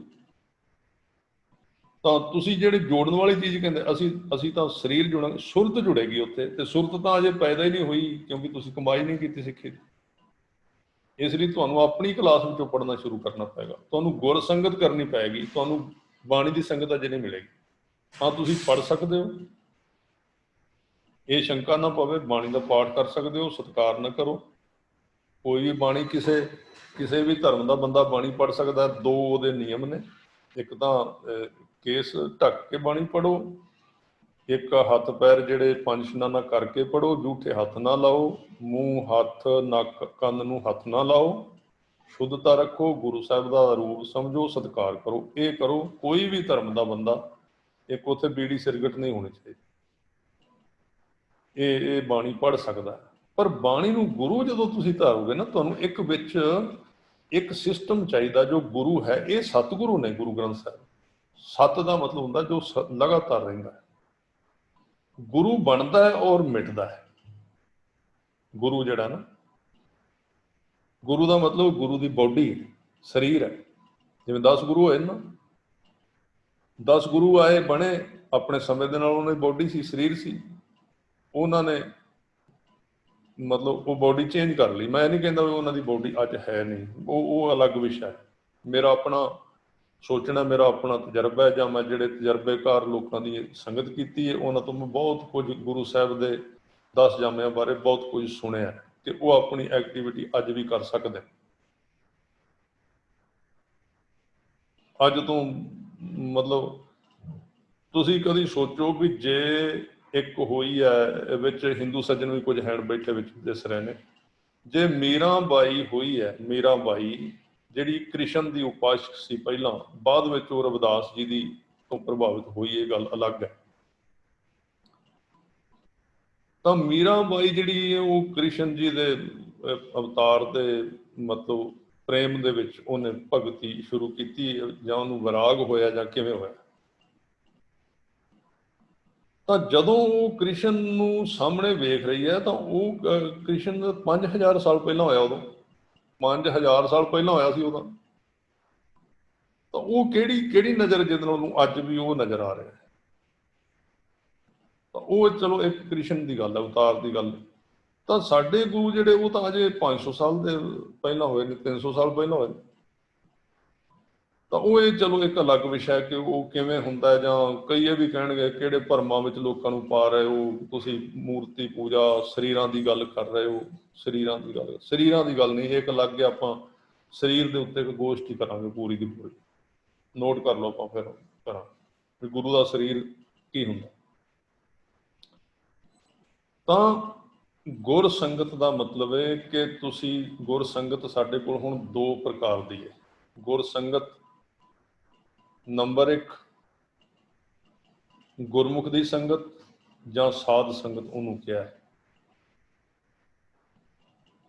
ਜਾਂ ਸਾਧ ਸੰਗਤ ਜਿਹੜੀ ਗੁਰਮੁਖ ਜਿਹੜਾ ਗੁਰੂ ਪਿਆਰਾ ਤੁਹਾਡੇ ਕੋਲ, ਭਾਵੇਂ ਉਹ ਛੋਟੀ ਪੱਧਰ ਦਾ ਹੀ ਹੈ, ਗੁਰਬਾਣੀ ਪੜ੍ਹਨੀ ਜਾਣਦਾ ਹੈ, ਗੁਰਬਾਣੀ ਦੇ ਅਰਥ ਜਾਣਦਾ ਹੈ, ਕੁਝ ਜਾਣਦਾ, ਅਜੇ ਉਹ ਇੱਕ ਕੈਟਾਗਰੀ ਦਾ ਗੁਰਮੁਖ ਹੈ। ਗੁਰਮੁਖ ਵੀ ਕਈ ਕੈਟਾਗਰੀਆਂ ਦੇ ਹੁੰਦੇ ਨੇ, ਕਈ ਤਰ੍ਹਾਂ ਦੇ ਹੁੰਦੇ ਨੇ। ਜਿਵੇਂ ਕਿਸੇ ਨੇ ਉਦਾਹਰਨ ਦਿੱਤੀ ਹੈ ਬਈ ਇੱਕ ਤੀਲਾ ਹੁੰਦਾ ਸੁੱਕਾ, ਉਹ ਪਾਣੀ ਦੇ ਉੱਤੇ ਸਿਰਫ ਆਪ ਹੀ ਤਰ ਸਕਦਾ ਹੈ। ਕੋਈ ਬੰਦਾ ਪਾਣੀ ਦੇ ਵਿੱਚ ਪਾਰ ਲੰਘਣਾ ਚਾਹੇ ਗਲੀ ਤੋਂ, ਨਦੀ ਤੋਂ, ਤਾਂ ਉਸ ਤੀਲੇ ਨੂੰ ਹੱਥ ਪਾ ਕੇ ਨਹੀਂ ਲੰਘ ਸਕਦਾ, ਕਿ ਕੋਈ ਤੀਲਾ ਆਪ ਹੀ ਤਰ ਸਕਦਾ। ਇੱਕ ਗੁਰਮੁਖ ਇਸ ਤਰ੍ਹਾਂ ਦੇ ਹੁੰਦੇ ਜਿਹੜੇ ਆਪ ਹੀ ਤਰ ਸਕਦੇ ਨੇ। ਇੱਕ ਗੁਰਮੁਖ ਹੁੰਦੇ ਹਨ ਜਿਹੜੇ ਤੁਲਹਾ ਹੁੰਦਾ, ਬਾਣੀ ਵੀ ਤੁਲਹਾ ਸ਼ਬਦ ਆਇਆ, ਜਿਹੜੇ 5-7 ਲੱਕੜਾਂ ਨੂੰ ਬੰਨ੍ਹ ਕੇ ਬਣਾਇਆ ਜਾਂਦਾ, ਉਹਦੇ ਉੱਤੇ 1-2 ਬੰਦਾ ਬਹਿ ਜਾਂਦਾ, 1-2 ਬੰਦੇ ਨੂੰ ਜਾ ਸਕਦਾ। ਜੇ ਜ਼ਿਆਦਾ ਬਹਿ ਜਾਓ ਤਾਂ ਉਹ ਨਹੀਂ ਜਾਏਗਾ। ਇੱਕ ਹੁੰਦੀ ਹੈ ਬੇੜੀ ਵਿੱਚ 20-25-30 ਬੈਠ ਜਾਂਦੇ ਨੇ, ਇੱਕ ਉਹ ਕੈਟਾਗਰੀ। ਹੁਣ ਗੁਰਮੁਖ ਕਿੰਨੀ ਤਰ੍ਹਾਂ ਦਾ, ਇਹਦੀ ਵਿਆਖਿਆ ਹੋਣੀ ਚਾਹੀਦੀ, ਇਹਨਾਂ ਗੱਲਾਂ ਦੀ ਪਤਾ ਲੱਗਣਾ ਚਾਹੀਦਾ ਵੀ ਗੱਲ ਕੀ ਹੈ। ਜਿਹੜਾ ਡਾਇਲੋਗ ਸਿਸਟਮ ਹੈ ਸਿੱਖ ਕੌਮ ਦੇ ਵਿੱਚੋਂ ਖਤਮ ਕਰ ਦਿੱਤਾ ਗਿਆ, ਇਸ ਕਰਕੇ ਜਿਹੜੀ ਬੌਧਿਕ ਔਰ ਮਾਨਸਿਕ ਤੌਰ ਤੇ ਜਿਹੜੀ ਇੱਕ ਜਾਮ ਹੋ ਗਈ ਸਥਿਤੀ ਸਿੱਖ ਦੀ, ਉਹ ਅੱਗੇ ਚੱਲ ਨਹੀਂ ਰਹੀ। ਔਰ ਜੇ ਕੋਈ ਬੁੱਧੀ ਦੀਆਂ ਗੱਲਾਂ ਕਰਨ ਵਾਲੇ ਸਾਡੇ ਵਿੱਚ ਆ ਵੀ ਗਏ ਤੇ ਉਹ ਵੀ ਇੱਕ ਚੂਚਿਆਂ ਨੂੰ ਖਿਡਾਉਣ ਵਾਲੇ ਨੇ, ਉਹਨਾਂ ਕੋਲ ਕੋਈ ਗੱਲਾਂ ਵੱਡੀਆਂ ਹੈ ਨਹੀਂ। ਤਾਂ ਉਹ ਜਿਹੜੀ ਉਹ ਬੇੜੀ ਵਰਗਾ ਇੱਕ ਜਹਾਜ਼ ਹੈ ਗੁਰੂ, ਜਿਹਦੇ ਤੇ ਜਿੰਨੇ ਮਰਜ਼ੀ ਚੜ੍ਹ ਜਾਓ, ਗੁਰੂ ਗ੍ਰੰਥ ਸਾਹਿਬ ਮਹਾਰਾਜ। ਤਾਂ ਇਦਾਂ ਦੀ ਗੱਲ ਹੈ। ਚਲੋ ਗੁਰ ਸੰਗਤ ਦਾ ਮਤਲਬ ਹੈ ਤੁਸੀਂ ਕਿਸੇ ਵੀ ਆਪਣੇ ਨਜ਼ਦੀਕੀ ਗੁਰਮੁਖ ਦੀ, ਜੋ ਤੁਹਾਡੇ ਤੋਂ ਇੱਕ ਕਲਾਸ ਵੀ ਭਾਵੇਂ ਅੱਗੇ ਹੈ ਜਾਂ ਤੁਹਾਡੇ ਨਾਲ ਦੀ ਕਲਾਸ ਵਿੱਚ ਪੜ੍ਹ ਰਿਹਾ, ਉਹਦੀ ਵੀ ਤੁਸੀਂ ਸੰਗਤ ਕਰ ਸਕਦੇ ਹੋ। ਬਾਣੀ ਵਿੱਚ ਬਕਾਇਦਾ ਇਹਦੇ ਪ੍ਰੂਫ ਨੇ।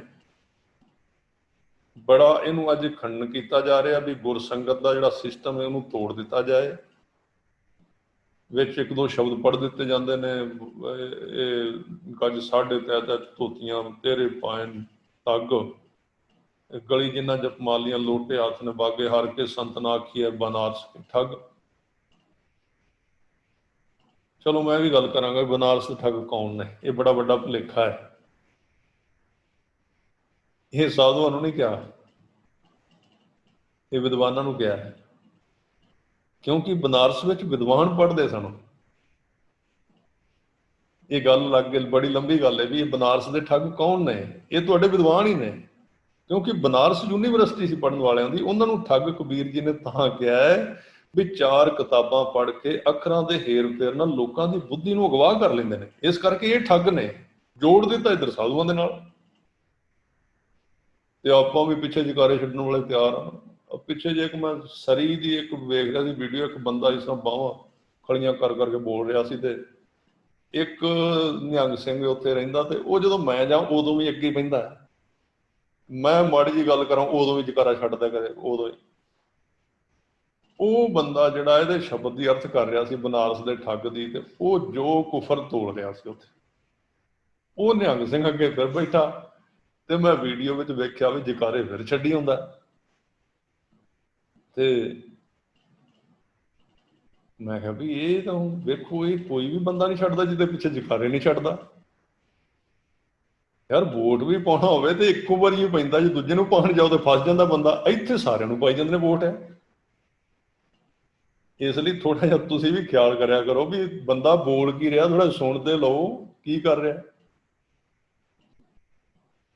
ਉਹ ਇੱਕ ਕਥਾਵਾਚਕ ਕਥਾ ਕਰ ਰਿਹਾ ਸੀ, ਤੇ ਉਹ ਅੱਗੇ ਪ੍ਰਧਾਨ ਜੀ ਬੈਠੇ ਸੀ, ਤੇ ਉਹਨਾਂ ਕਹਿਤਾ ਵੀ, ਉਹਨੇ ਇੱਕਦਮ ਕਹਿ ਦਿੱਤਾ ਵੀ ਜਿਹੜੇ ਨਾਮ ਨੇ ਜਪਦੇ ਉਹ ਕੁੱਤੇ ਹੁੰਦੇ ਨੇ, ਸਿੱਧਾ ਕਹਿਤਾ। ਉਹ ਜਰਾ ਠੋਕ ਕੇ ਕਥਾ ਕਰ ਰਿਹਾ ਸੀ ਵੀ ਅੱਜ ਪ੍ਰਧਾਨ ਜੀ ਆਏ, ਇਹਨਾਂ ਤੇ ਥੋੜਾ ਜਿਹਾ ਇਹਨਾਂ ਨੂੰ ਖੁਸ਼ ਜਿਹਾ ਕਰ ਦਈਏ ਬਈ।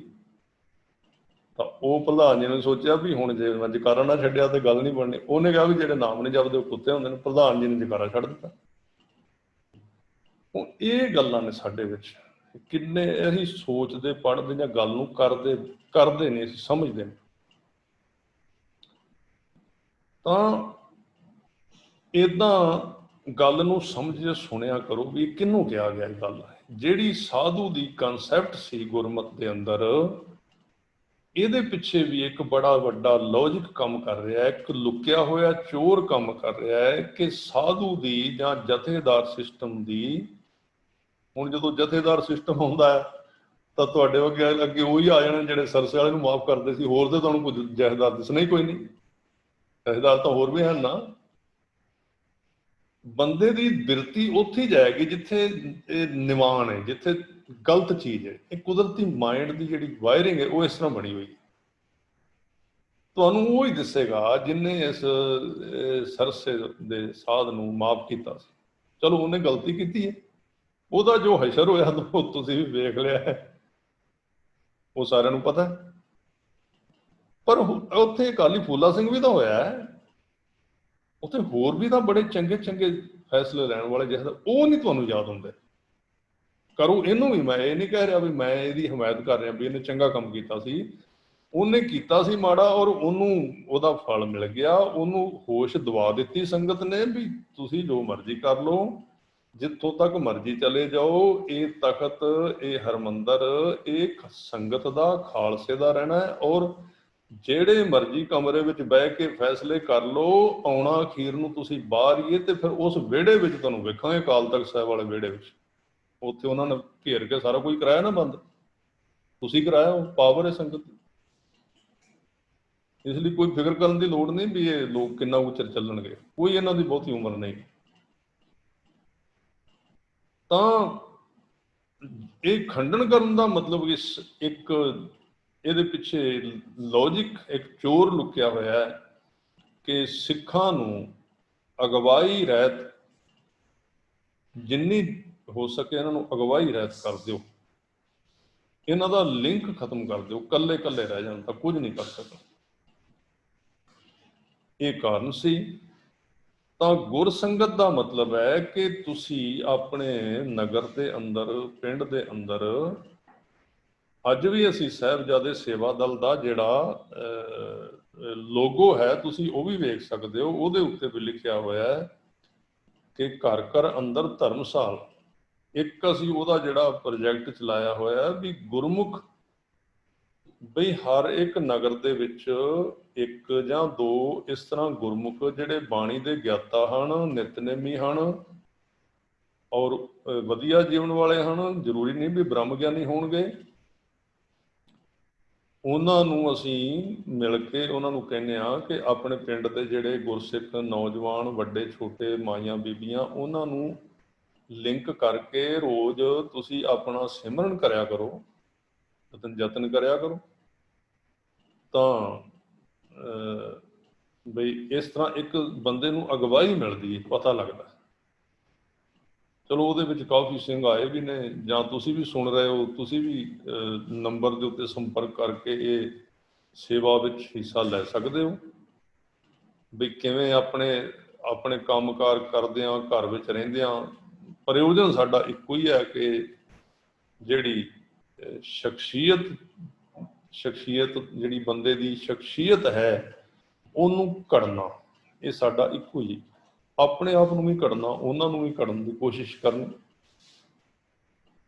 ਜਦੋਂ ਸ਼ਖਸੀਅਤ ਘੜੀ ਜਾਏਗੀ, ਸਾਰੀਆਂ ਚੀਜ਼ਾਂ 'ਚ ਸੁਧਾਰ ਆਉਣਾ ਸ਼ੁਰੂ ਹੋ ਜਾਏਗਾ। ਅੱਜ ਜਿਹੜੇ ਕਿੰਨੇ ਮਸਲੇ ਪੈਦਾ ਹੋ ਰਹੇ ਨੇ, ਕਿੰਨੀਆਂ ਪ੍ਰੋਬਲਮ, ਕਿੰਨੀਆਂ ਸਮੱਸਿਆ ਆ ਰਹੀਆਂ ਨੇ, ਪੰਥ ਨੂੰ ਨੇ, ਸਮਾਜ ਨੂੰ ਨੇ, ਪਰਿਵਾਰਕ ਤੌਰ ਤੇ, ਇਹ ਕਿਉਂ ਆ ਰਹੀਆਂ ਨੇ ਕਿ ਬੰਦੇ ਦੀ ਜਿਹੜੀ ਬੁਨਿਆਦ ਹੈ, ਉਹਦੀ ਜਿਹੜਾ ਬੇਸ ਹੈ, ਜਿਹੜੀ ਉਹਦੀ ਸ਼ਖਸੀਅਤ ਹੈ, ਉਹਦੇ ਵਿੱਚ ਕਿਤੇ ਨੁਕਸ ਆ ਗਿਆ। ਤਾਂ ਜਦੋਂ ਉਹਦੀ ਬੇਸ ਵਿੱਚ ਨੁਕਸ ਹੈ, ਤੁਸੀਂ ਪਹਿਲਾਂ ਉਹ ਕੱਢੋਗੇ ਤਾਂ ਹੀ ਹੈ।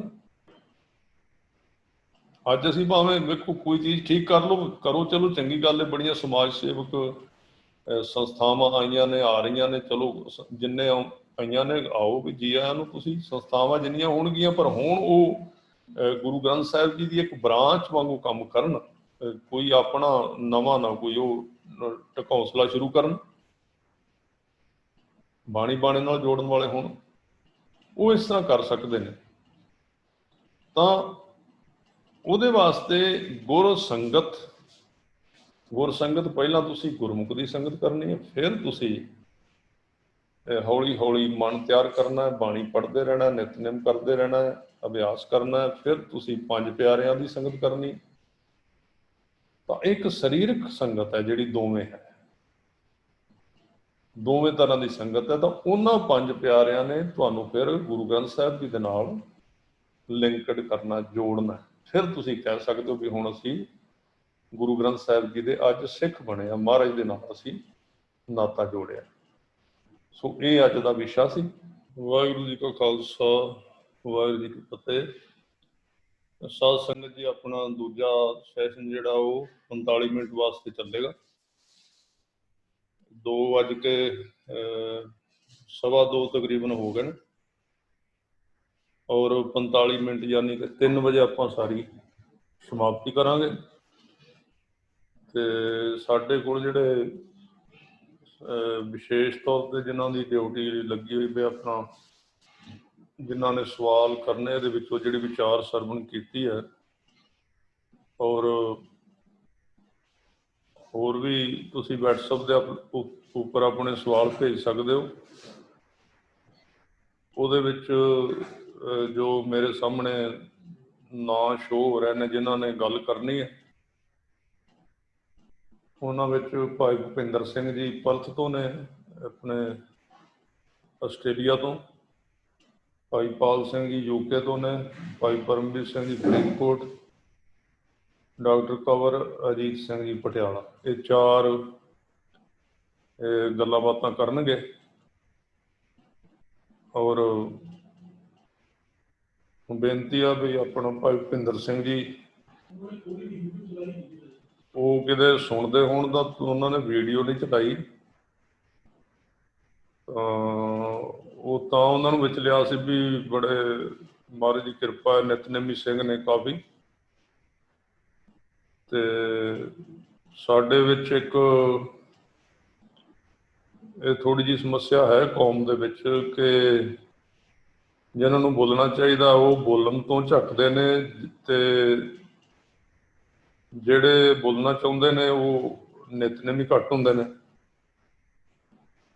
ਤੇ ਨਿਤਨੇਮ ਜਾਂ ਅਭਿਆਸ ਵੀ ਨਾਲ ਹੋਣਾ, ਇਹ ਫਿਰ ਜ਼ਿਆਦਾ ਅਸਰ ਪਾਉਂਦਾ ਬੰਦੇ ਦੇ ਉੱਤੇ, ਅੱਗੇ ਜਿਹੜੇ ਬੰਦਾ ਹੈ।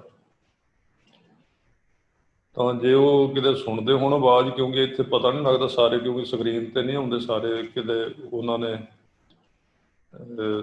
ਆਪਣੀ ਵੀਡੀਓ ਬੰਦ ਕੀਤੀ ਹੋਈ ਹੈ, ਤੇ ਜੇ ਉਹਨਾਂ ਨੂੰ ਆਵਾਜ਼ ਆ ਰਹੀ ਹੈ ਤਾਂ ਉਹ ਆਪਣੀ ਆਡੀਓ ਵੀ ਖੋਲ੍ਹਣ ਤੇ ਵੀਡੀਓ ਵੀ, ਔਰ ਅੱਜ ਉਹਨਾਂ ਨੇ ਜੋ ਸੁਣਿਆ ਉਹਦੇ ਵਿੱਚੋਂ ਕੋਈ ਗੱਲਬਾਤ ਉਹ ਪੁੱਛ ਸਕਦੇ ਨੇ। ਉਹਨਾਂ ਚਿਰ ਉਹ ਆਪਣੀ ਟਰਾਈ ਕਰ ਲੈਣ। ਤਾਂ ਇੱਕ ਸਾਡੇ ਕੋਲ ਦੋ ਕੁ ਸਵਾਲ ਕਿਸੇ ਸਿੰਘ ਨੇ ਭੇਜੇ ਨੇ, ਉਹ ਸਵਾਲ ਇੱਥੇ ਮਨਪ੍ਰੀਤ ਸਿੰਘ ਹੋਰੀ ਆ ਗਏ ਨੇ, ਭੁਪਿੰਦਰ ਸਿੰਘ ਹੋਰੀ ਆ ਗਏ ਨੇ, ਪਹਿਲਾਂ ਉਹਨਾਂ ਨੂੰ ਕਰ ਲਓ, ਫਿਰ ਆਪਾਂ ਬਾਅਦ ਹੀ ਕਰ ਲਾਂਗੇ।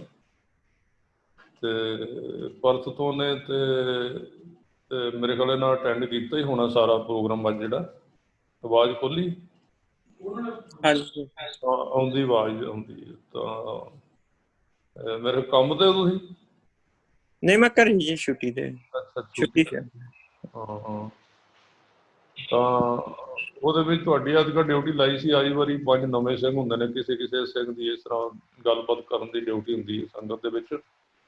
ਹਾਂਜੀ ਤਾਂ ਹੋਰ ਤੁਸੀਂ ਉੱਥੇ ਸਾਰੇ ਸਿੰਘ ਠੀਕ ਠਾਕ ਨੇ? ਸਾਰੇ ਸੰਗਤ ਇਹਨਾਂ ਦੇ ਨਾਲ ਸੰਗਤ ਰਹਿੰਦੀ ਕਾਫੀ, ਜਿਵੇਂ ਹਾਂਜੀ ਆਪਣਾ ਮਿਲ ਕੇ ਨਾਮ ਸਿਮਰਨ ਕਰਦੇ ਨੇ, ਬਾਣੀ ਦੀ ਵਿਚਾਰ ਕਰਦੇ ਨੇ, ਔਰ ਜਿਹੜਾ ਗੁਰਮੁਖ ਪ੍ਰਣਾਲੀ ਦੀ ਆਪਾਂ ਗੱਲ ਕਰਨੇ ਆ ਕਿ ਹਰ ਇੱਕ ਸ਼ਹਿਰ ਦੇ ਵਿੱਚ ਕੋਈ ਨਾਮਵਰ ਜਿਹਦੇ ਕੋਲ ਗੁਰੂ ਦੀ ਮਹਾਰਾਜ ਨਿਤਨੇਮ ਹੋਵੇ, ਕਿਰਪਾ ਹੋਵੇ, ਤਾਂ ਉੱਥੇ ਇਹ ਸੇਵਾ ਕਰ ਰਹੇ ਨੇ ਸੰਗਤ ਨੂੰ ਜੋੜਨ ਦੀ। ਜਿਹੜੇ ਨਵੇਂ ਸਿੰਘ ਕਈ, ਕਿਉਂਕਿ ਮੈਂ ਇਹ ਗੱਲ ਕਿਉਂ ਕਰਨਾ, ਜੇ ਤਾਂ ਤੁਸੀਂ ਨੈਗੇਟਿਵ ਪੱਖ ਤੋਂ ਲਓਗੇ ਤਾਂ ਇਹ ਗੱਲ ਇੱਧਰ ਵੀ ਚਲੀ ਜਾਂਦੀ ਹੈ ਵੀ ਗਿਆਨੀ ਜੀ ਇੱਕ ਦੇਹਧਾਰੀ ਗੱਲ, ਦੇਹ ਦੀ ਗੱਲ ਕਰ ਰਹੇ ਨੇ ਜਾਂ ਬੋਡੀ ਦੀ ਗੱਲ ਕਰ ਰਿਹਾ ਵੀ ਤੁਸੀਂ ਇੱਕ ਬੰਦੇ ਦੇ ਨਾਲ ਸੰਬੰਧਿਤ ਹੋਵੋ। ਪਰ ਇਹਦੇ ਉੱਤੇ ਅਸੀਂ ਬਹੁਤ ਜ਼ੋਰ ਲਾਉਣ ਦੀ ਕੋਸ਼ਿਸ਼ ਕਰ ਰਹੇ ਹਾਂ, ਕਿਉਂਕਿ ਇਹ ਇੱਕ ਨੁਕਸ ਹੈ ਸਾਡੀ ਕੌਮ, ਜਿੱਥੇ ਜਾ ਕੇ ਇਹਨੂੰ ਪ੍ਰਚਾਰ ਦੇ ਰਾਹੀਂ ਇਸ ਜਿਹੜੀ ਸਰੀਰਕ ਅਗਵਾਈ ਹੈ ਉਹਦੇ ਤੋਂ ਵਾਂਝਾ ਕਰਨ ਦੀ ਕੋਸ਼ਿਸ਼ ਕੀਤੀ ਜਾ ਰਹੀ ਹੈ। ਔਰ ਅਸੀਂ ਇਸ ਗੱਲ ਦੀ ਕੋਈ ਪਰਵਾਹ ਨਹੀਂ ਕਰਨੀ ਕਿ ਸਾਨੂੰ ਕੋਈ ਕਹਿੰਦਾ ਵੀ ਇਹ ਦੇਹ ਦੀ ਗੱਲ ਕਰਦੇ ਜਾਂ ਇਹ ਮਤਲਬ ਕਿਸੇ ਸਰੀਰ ਦੀ ਵੀ ਉਹਦੇ ਨਾਲ ਤੁਸੀਂ ਸੰਗਤ ਕਰਿਆ ਕਰੋ, ਉਹਦੇ ਨਾਲ ਸੰਬੰਧਿਤ ਰਿਹਾ ਕਰੋ। ਉਹਦਾ ਇੱਕ ਮੈਂ ਤੁਹਾਨੂੰ ਕਾਰਨ ਦੱਸ ਦਿੰਦਾ ਵੀ ਜਿਵੇਂ ਕਿ ਅਸੀਂ ਹੁਣ ਮੀਡੀਆ ਵਿੱਚ ਰਹਿੰਦੇ ਹਾਂ ਜਾਂ ਇੰਟਰਨੈਟ 'ਤੇ ਸਾਰੀ ਸੰਗਤ ਵੇਖਦੀ ਹੈ ਜਾਂ TV ਵਗੈਰਾ 'ਤੇ, ਤਾਂ ਮੈਨੂੰ ਬੜੇ ਫੋਨ ਆਉਂਦੇ ਨੇ ਇਸ ਤਰ੍ਹਾਂ ਇਕੱਲੇ ਇਕੱਲੇ ਬੰਦੇ ਦੇ, ਇਕੱਲੇ ਇਕੱਲੇ ਸਿੰਘ ਦੇ, ਤੇ ਉਹ ਉਹਨਾਂ ਦੀ ਕੀ ਸਮੱਸਿਆ ਹੁੰਦੀਆਂ ਨੇ, ਉਹ ਮਾਯੂਸ ਹੋਏ ਹੁੰਦੇ ਨੇ ਨਿਤਨੇਮੀ ਸਿੰਘ, ਮੈਨੂੰ ਫੋਨ ਕਰਦੇ ਕਹਿੰਦੇ ਸਾਡੇ ਕੋਲ ਸੰਗਤ ਕੋਈ ਨਹੀਂ ਕੋਈ। ਅੱਛਾ, ਹੁਣ ਸਾਡੇ ਜਿਹੜੇ ਬਹੁਤੇ ਸਿਆਣੇ ਬੰਦੇ ਨੇ ਉਹ ਕਹਿਣਗੇ ਸੰਗਤ ਕਿਉਂ ਨਹੀਂ, ਇਹ ਕਿਹੜੀ ਗੱਲ ਹੈ ਜੀ, ਗੁਰੂ ਗ੍ਰੰਥ ਸਾਹਿਬ ਦੀ ਸੰਗਤ ਕਰੋ। ਉਹ ਮੈਂ ਗੱਲਾਂ ਤੁਹਾਨੂੰ ਦੱਸ ਹੀ ਚੁੱਕਾ ਵੀ ਗੁਰੂ ਗ੍ਰੰਥ ਸਾਹਿਬ ਤੁਸੀਂ ਸਿੱਧੇ ਸੁਪਰੀਮ ਕੋਰਟ ਨਹੀਂ ਜਾ ਸਕਦੇ, ਤੁਹਾਨੂੰ ਪਹਿਲਾਂ ਸੈਸ਼ਨ ਦੇ ਰਾਹੀਂ, ਸਿਸਟਮ ਦੇ ਰਾਹੀਂ, ਥੱਲੇ ਤੋਂ ਲੈ ਕੇ ਪਿੰਡ ਦੇ ਡੀਪੂ ਤੇ ਰਾਹੀਂ, ਪੰਚਾਇਤ ਮੈਂਬਰ ਤੋਂ ਲੈ ਕੇ ਕੰਮ ਸ਼ੁਰੂ ਕਰਨਾ ਪਏਗਾ, ਤਾਂ ਤੁਸੀਂ ਅੱਗੇ ਜਾ ਸਕੋਗੇ। ਤਾਂ ਮੈਂ ਫਿਰ ਉਹਨਾਂ ਨੂੰ ਫਿਰ ਇਹ ਜਦੋਂ ਬੜੀ ਵਾਰੀ ਫੋਨ ਆਏ ਨਾ ਪਿਛਲੇ 10-12 ਸਾਲਾਂ ਤੋਂ, ਜਦੋਂ ਮੈਂ ਬਾਹਰ ਵਿਦੇਸ਼ਾਂ ਵਿੱਚ ਘੁੰਮਦਾ ਰਿਹਾ, ਕੋਈ ਸਿੰਘ ਆਉਂਦਾ ਵੀ ਮੈਂ ਅਭਿਆਸ ਕਰਨਾ, ਮੈਨੂੰ ਮੇਰੀ ਆਹ ਪ੍ਰੋਬਲਮ ਹੈ, ਮੇਰੀ ਆਹ ਸਮੱਸਿਆ ਹੈ, ਮੇਰੇ ਘਰ ਦੇ ਲੜਦੇ ਨੇ, ਦੂਜੀ ਹੈ ਤੀਜੀ, ਮੈਂ ਮਾਯੂਸ ਬੜਾ ਵਾਂ, ਮੈਂ ਇਕੱਲਾ ਮਹਿਸੂਸ ਕਰਨਾ ਵਾਂ, ਮੇਰੇ ਨਾਲ ਦੇ ਜਿਹੜੇ ਛਕਣ ਛਕਾਉਣ ਵਾਲੇ ਬੰਦੇ ਸੀ ਉਹ ਮੇਰੇ ਵਿਰੋਧੀ ਹੋ ਗਏ ਨੇ, ਆਹ ਹੋ ਗਿਆ, ਮੈਂ ਇਕੱਲਾ ਹੋ ਗਿਆ। ਇਹ ਸਮੱਸਿਆ ਸਾਰੇ ਬੰਦੇ ਤਕਰੀਬਨ ਕਰ ਰਹੇ ਨੇ, ਜਿਹੜੇ ਕੋਈ ਪੁਰਾਣੇ ਨੇ। ਹੁਣ ਕੋਈ ਬੰਦਾ ਇਹ ਕਵੇ ਮੈਨੂੰ ਤਾਂ ਕੋਈ ਪਰਵਾਹ ਨਹੀਂ, ਹੁਣ ਤੁਹਾਡੇ ਵਿੱਚ ਵੀ ਹੋਣਾ ਜਿਹਨੂੰ ਕੋਈ ਪਰਵਾਹ ਨਹੀਂ, ਉਹ ਇਕੱਲਾ ਵੀ ਰਹਿ ਸਕਦਾ। ਪਰ ਤੁਸੀਂ ਆਪਣੀ ਸਥਿਤੀ ਸਾਰਿਆਂ ਤੇ ਨਾ ਥੋਪੋ। ਕਮਜ਼ੋਰ ਵੀ ਬੰਦੇ ਜਿਹੜੇ ਜਿਹਨਾਂ ਕੋਲ ਘੱਟ ਕੰਫੀਡੈਂਸ, ਇਹ ਨਵੇਂ ਨਵੇਂ ਸਿੱਖੀ 'ਚ ਆਏ ਨੇ ਜਾਂ ਹੋਰ ਸਮੱਸਿਆ ਜ਼ਿਆਦੀਆਂ ਨੇ ਕਈਆਂ ਨੂੰ, ਉਹਨਾਂ ਨੂੰ ਸੰਗਤ ਦੀ ਲੋੜ ਪੈਂਦੀ ਹੈ।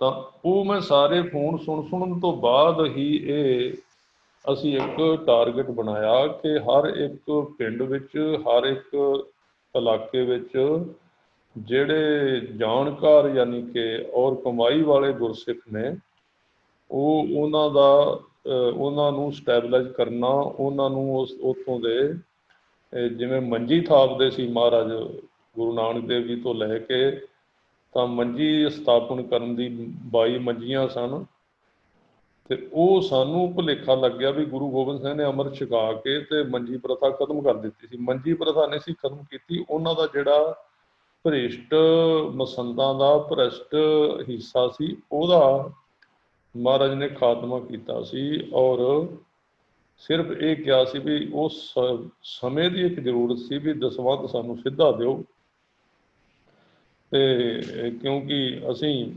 ਆਪਣਾ ਜਿਹੜਾ ਉਹ ਦਸਵੰਧ ਜਿਹੜਾ ਗੁਰੂ ਘਰ ਲੱਗ ਸਕੇ, ਵੀ ਕੋਈ ਬੰਦਾ ਰਾਜ ਉਹਦਾ ਮਿਸਯੂਜ ਨਾ ਕਰੇ।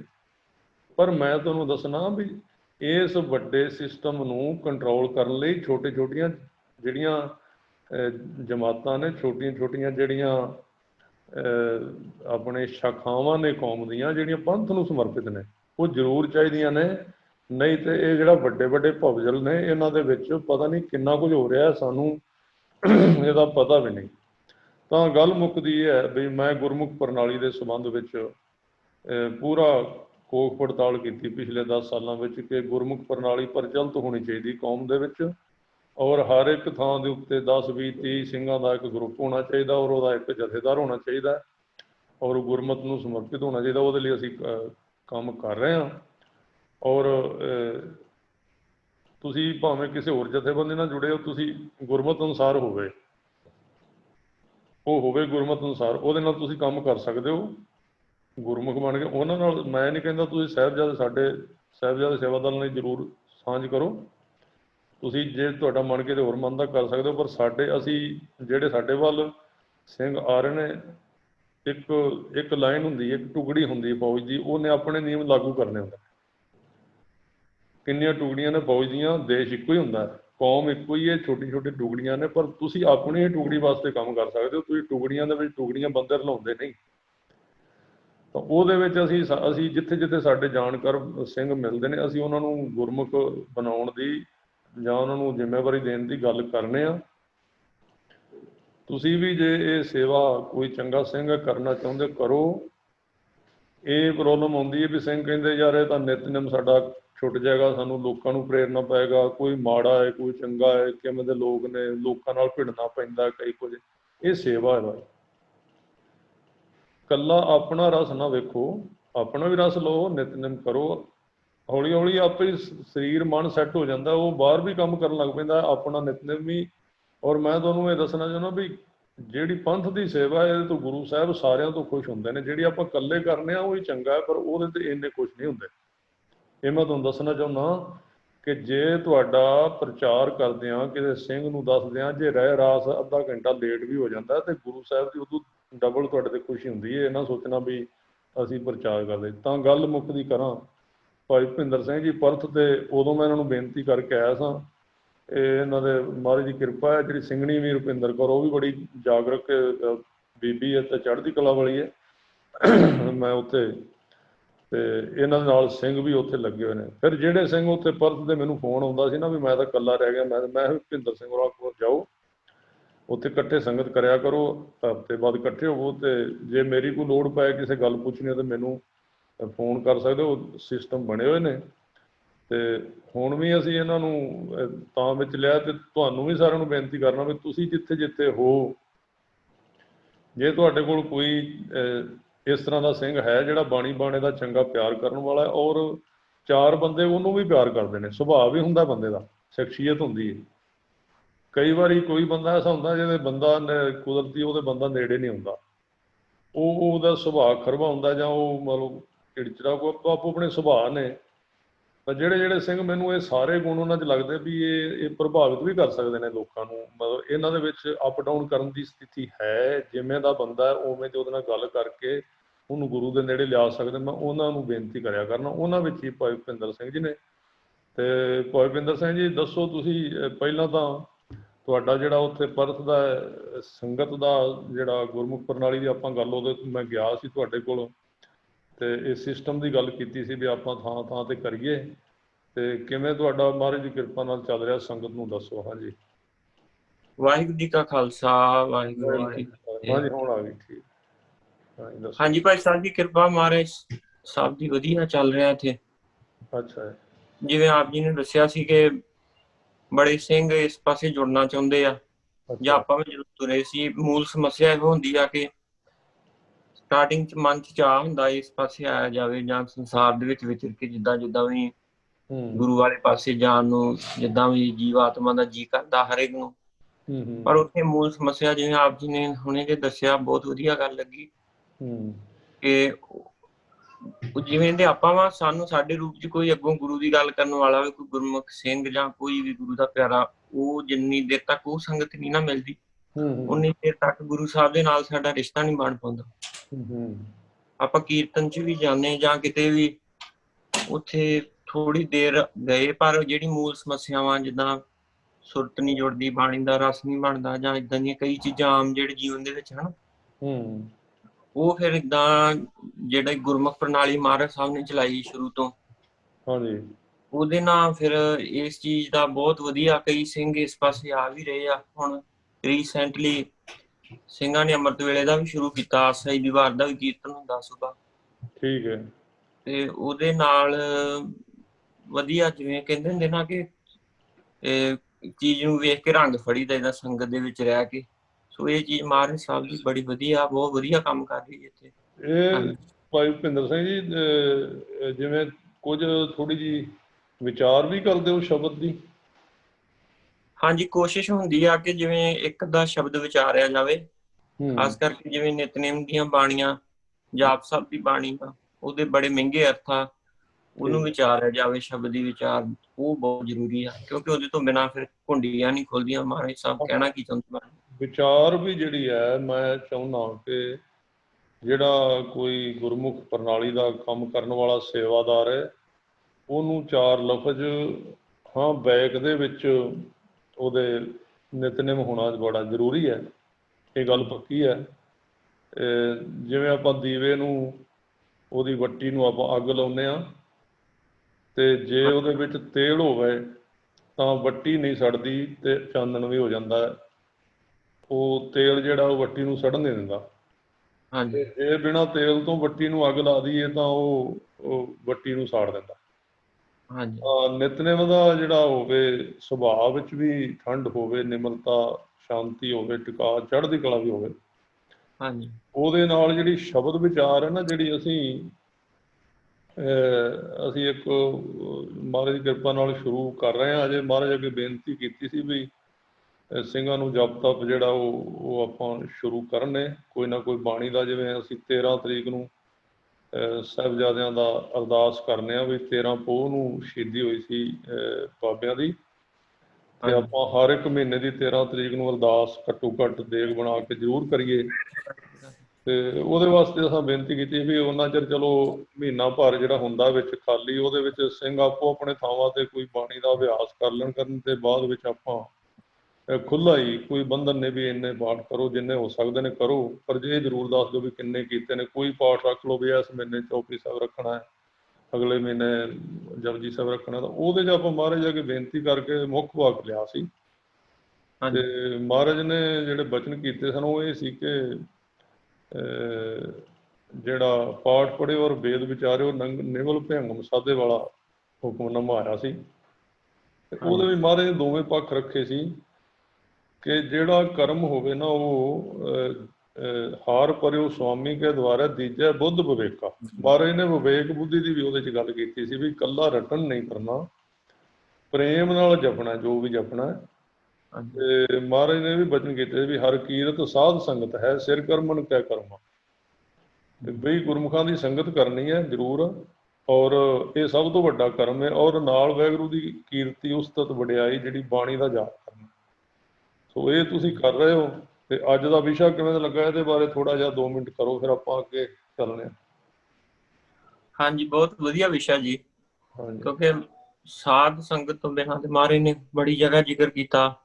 ਸਾਧ ਸੰਗਤ ਬਿਨਾਂ ਭਾਵ ਨਹੀਂ ਉਪਜੈ, ਭਾਵ ਬਿਨ ਭਗਤ ਨਾ ਹੋਈ ਤੇਰੀ। ਬੜੀ ਜਗ੍ਹਾ ਜ਼ਿਕਰ ਮਹਾਰਾਜ ਨੇ ਕੀਤਾ।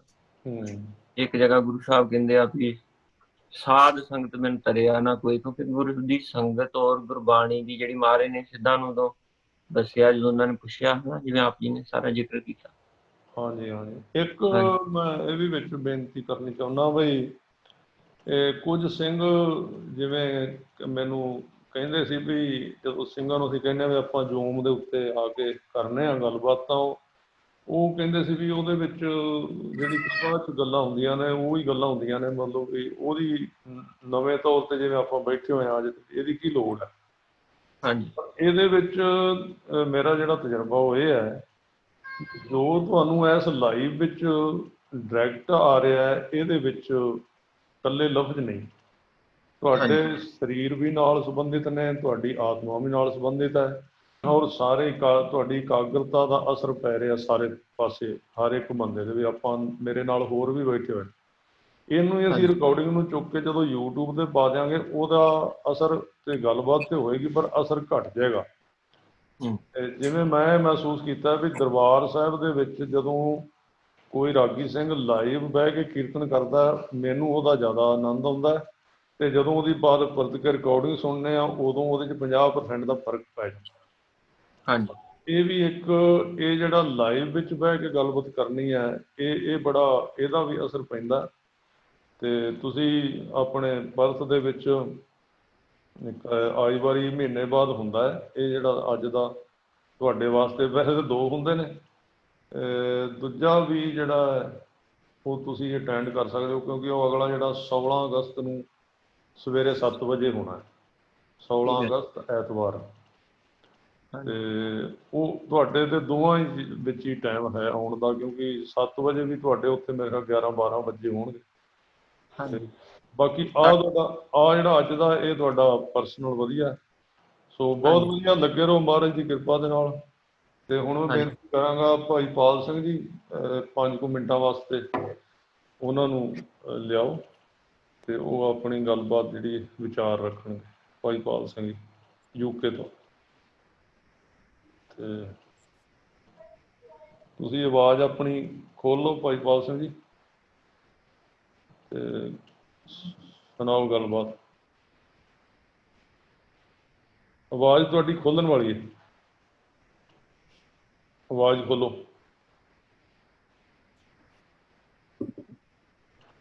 ਠੀਕ ਹੈ। ਵਾਹਿਗੁਰੂ ਜੀ ਕਾ ਖਾਲਸਾ, ਵਾਹਿਗੁਰੂ ਜੀ ਕੀ ਫਤਿਹ ਜੀ। ਖਾਲਸਾ ਜੀ ਫਤਿਹ। ਹਾਂ ਜੀ ਦੱਸੋ।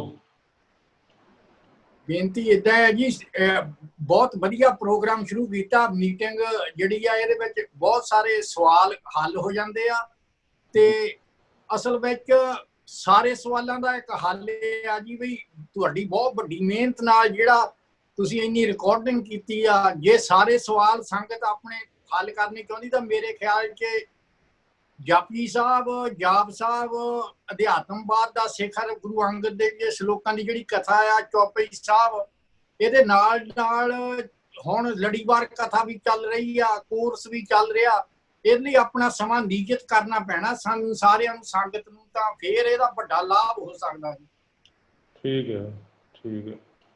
ਹਾਂ ਇਹਦਾ ਗੱਲ ਪੱਕੀ ਹੈ ਵੀ ਜਿਵੇਂ ਹੁਣ ਤੁਸੀਂ ਇੰਨੇ ਸਾਰੇ ਸਿੰਘ ਬੈਠੇ, ਕਈ ਵਿੱਚ ਸਿੰਘ ਸਰੀਰ ਨੇ ਉਹ ਸੋਚਦੇ ਹੋਣਗੇ ਵੀ ਮੈਂ ਆਹ ਪੁੱਛਣਾ ਸੀ, ਮੈਂ ਆਹ ਪੁੱਛਣਾ ਸੀ, ਵੀ ਮੇਰੀ ਵਾਰੀ ਤਾਂ ਆਈ ਨਹੀਂ, ਜਾਂ ਕਈ ਝੱਕ ਵੀ ਜਾਂਦੇ ਨੇ।